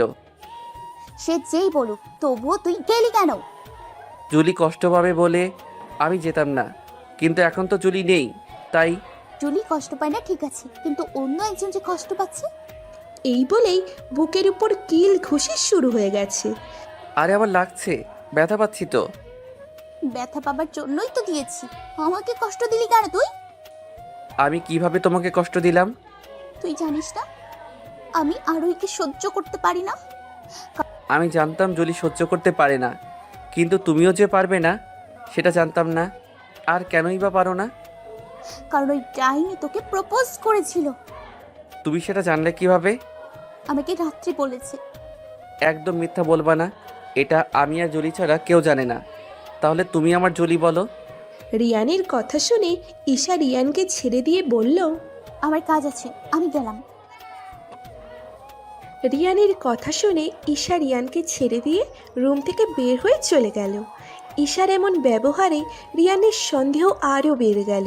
আর জুলি আর রিয়ান যেই কথাটা জানতো সেই কথা ঈশা জানলো কিভাবে, সেটা ভাবার বিষয়। এটাই জুলি, হ্যাঁ এটাই জুলি। তবে আমার কাছ থেকে লুকিয়ে থাকছে নাকি লুকিয়ে থাকার পেছনে অন্য কোনো কারণ আছে? না, এইবার আমাকে আরও বড় প্ল্যান করতে হবে। যদি এটা জুলি হয় তাহলে ও নিজে স্বীকার করবে ও জুলি। রিয়ান নিচে চলে গেল।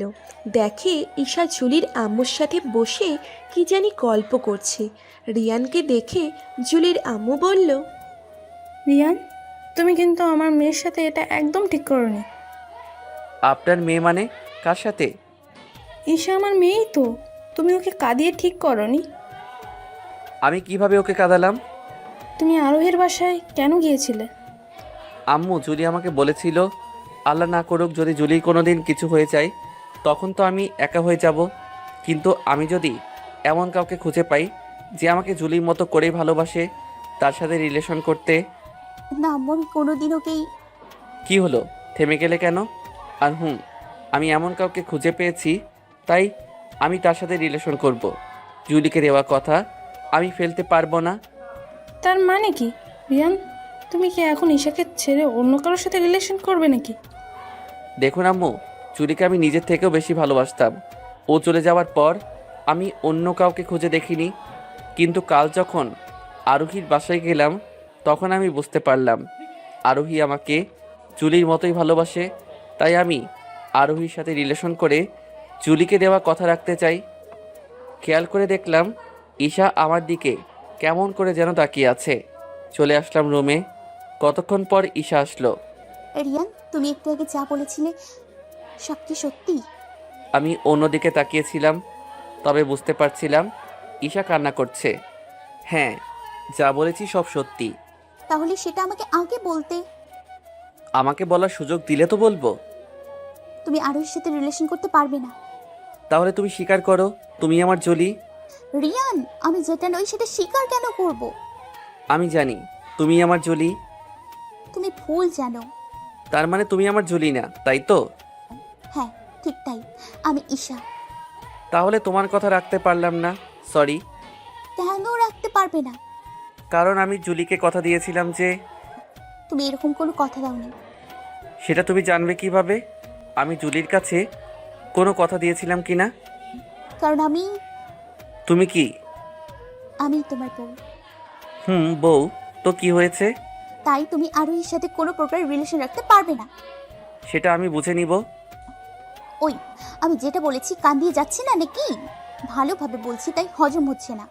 আমি থাকতে আবার অন্য মেয়ের সাথে রিলেশন একদম মেরে ফেলবো।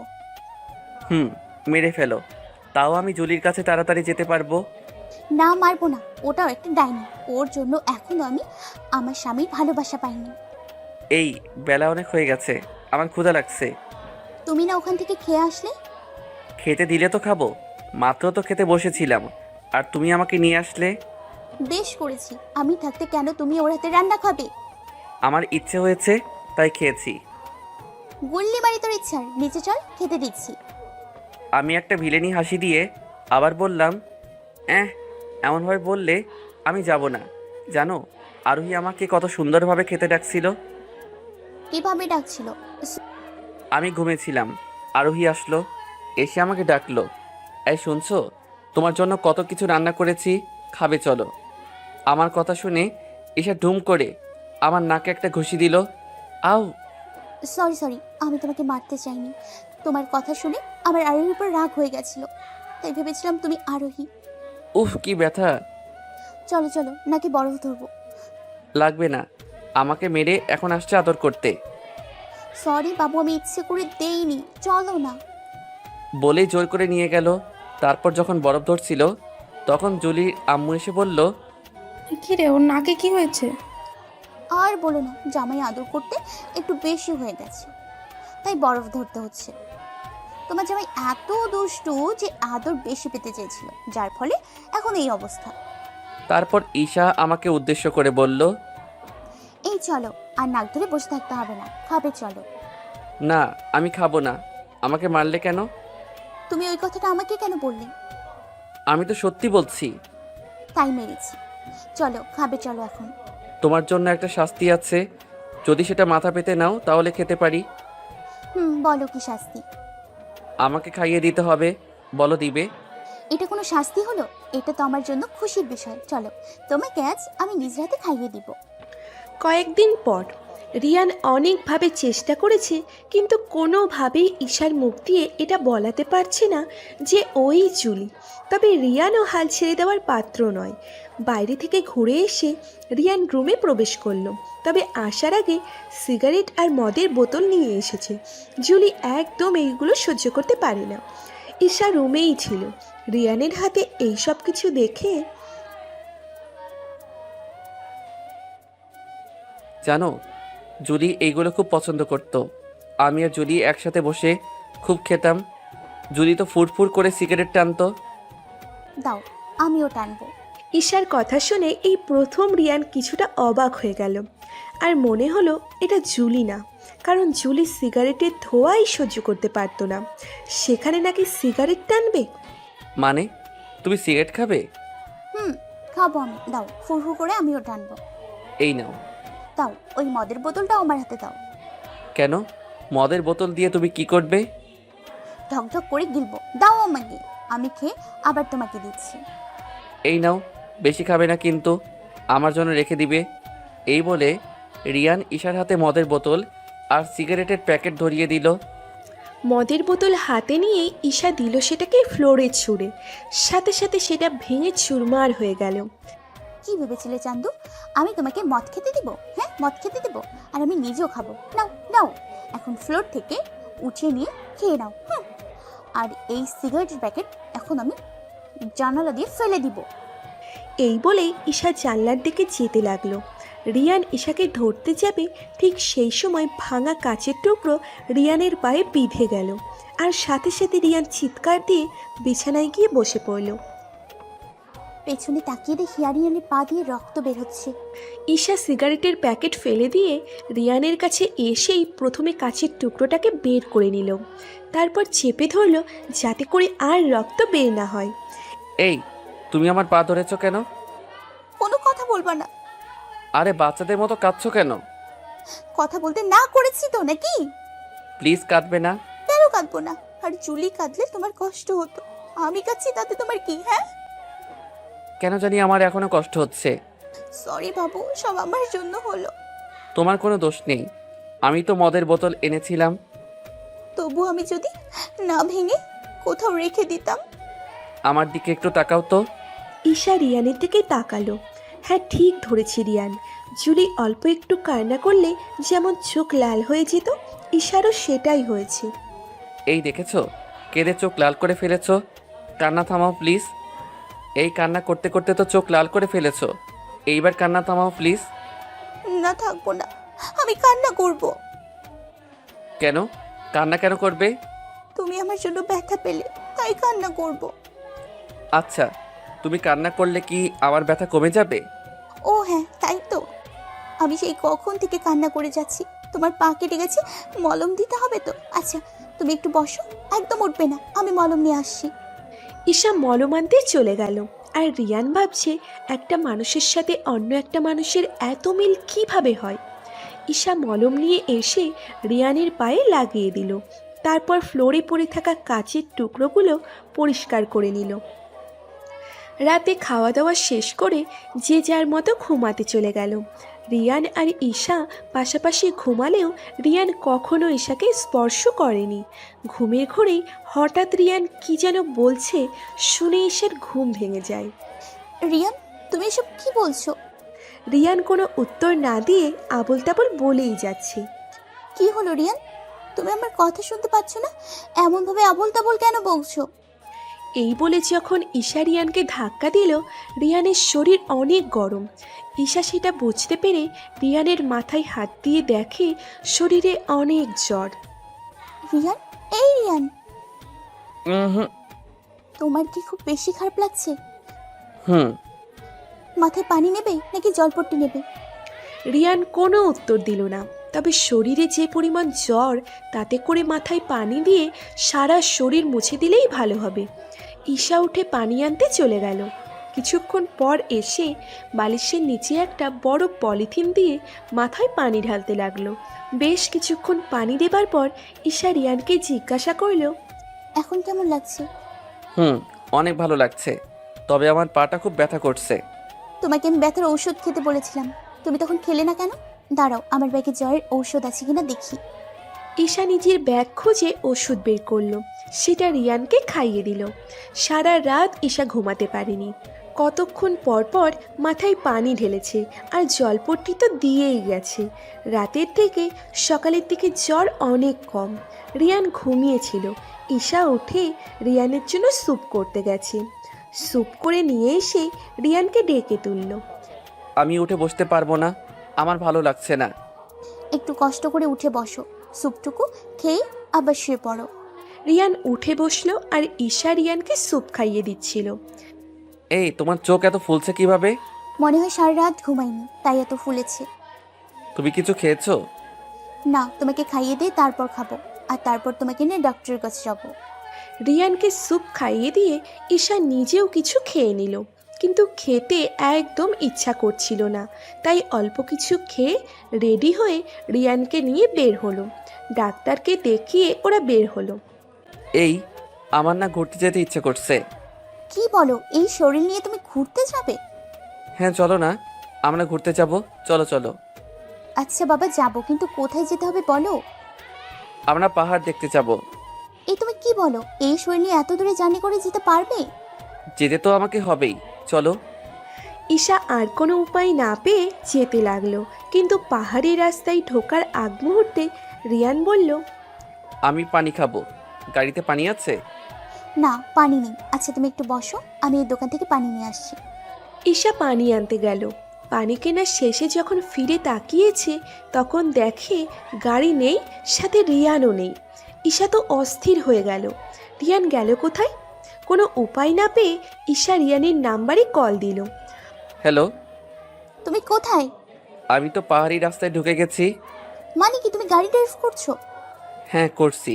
জানো, একটুর জন্য ট্রাকের সাথে ধাক্কা লাগাইনি।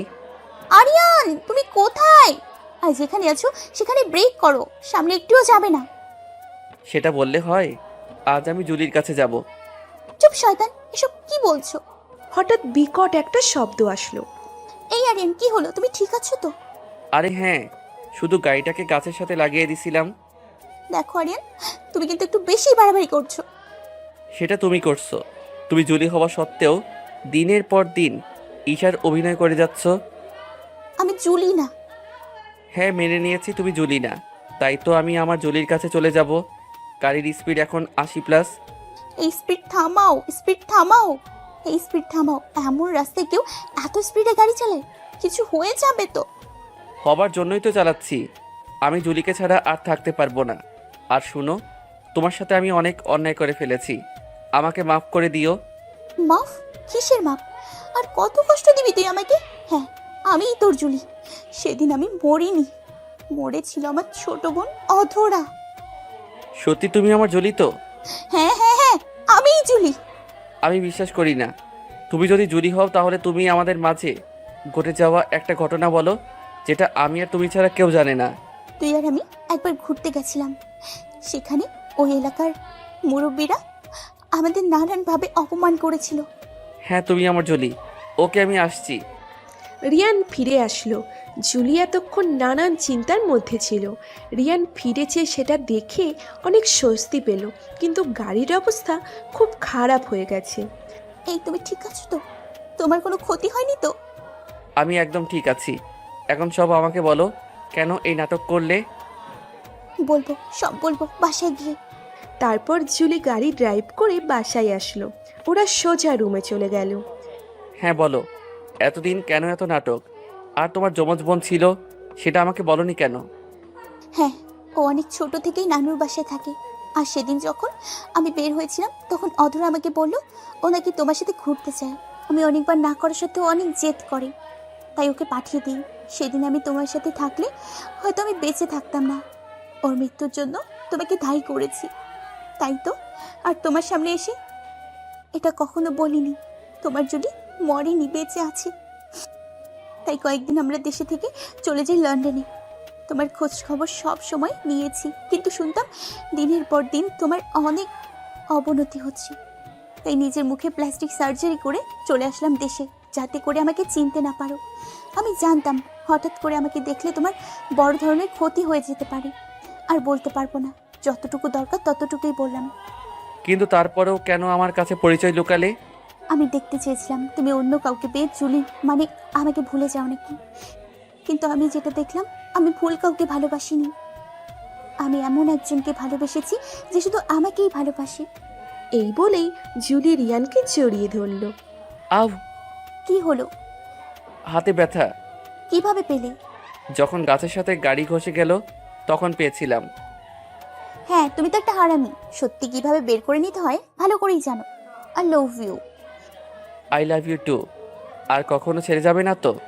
না, আর কখনো যাব না। এভাবেই চলবে তাদের ভালোবাসাময় জীবন।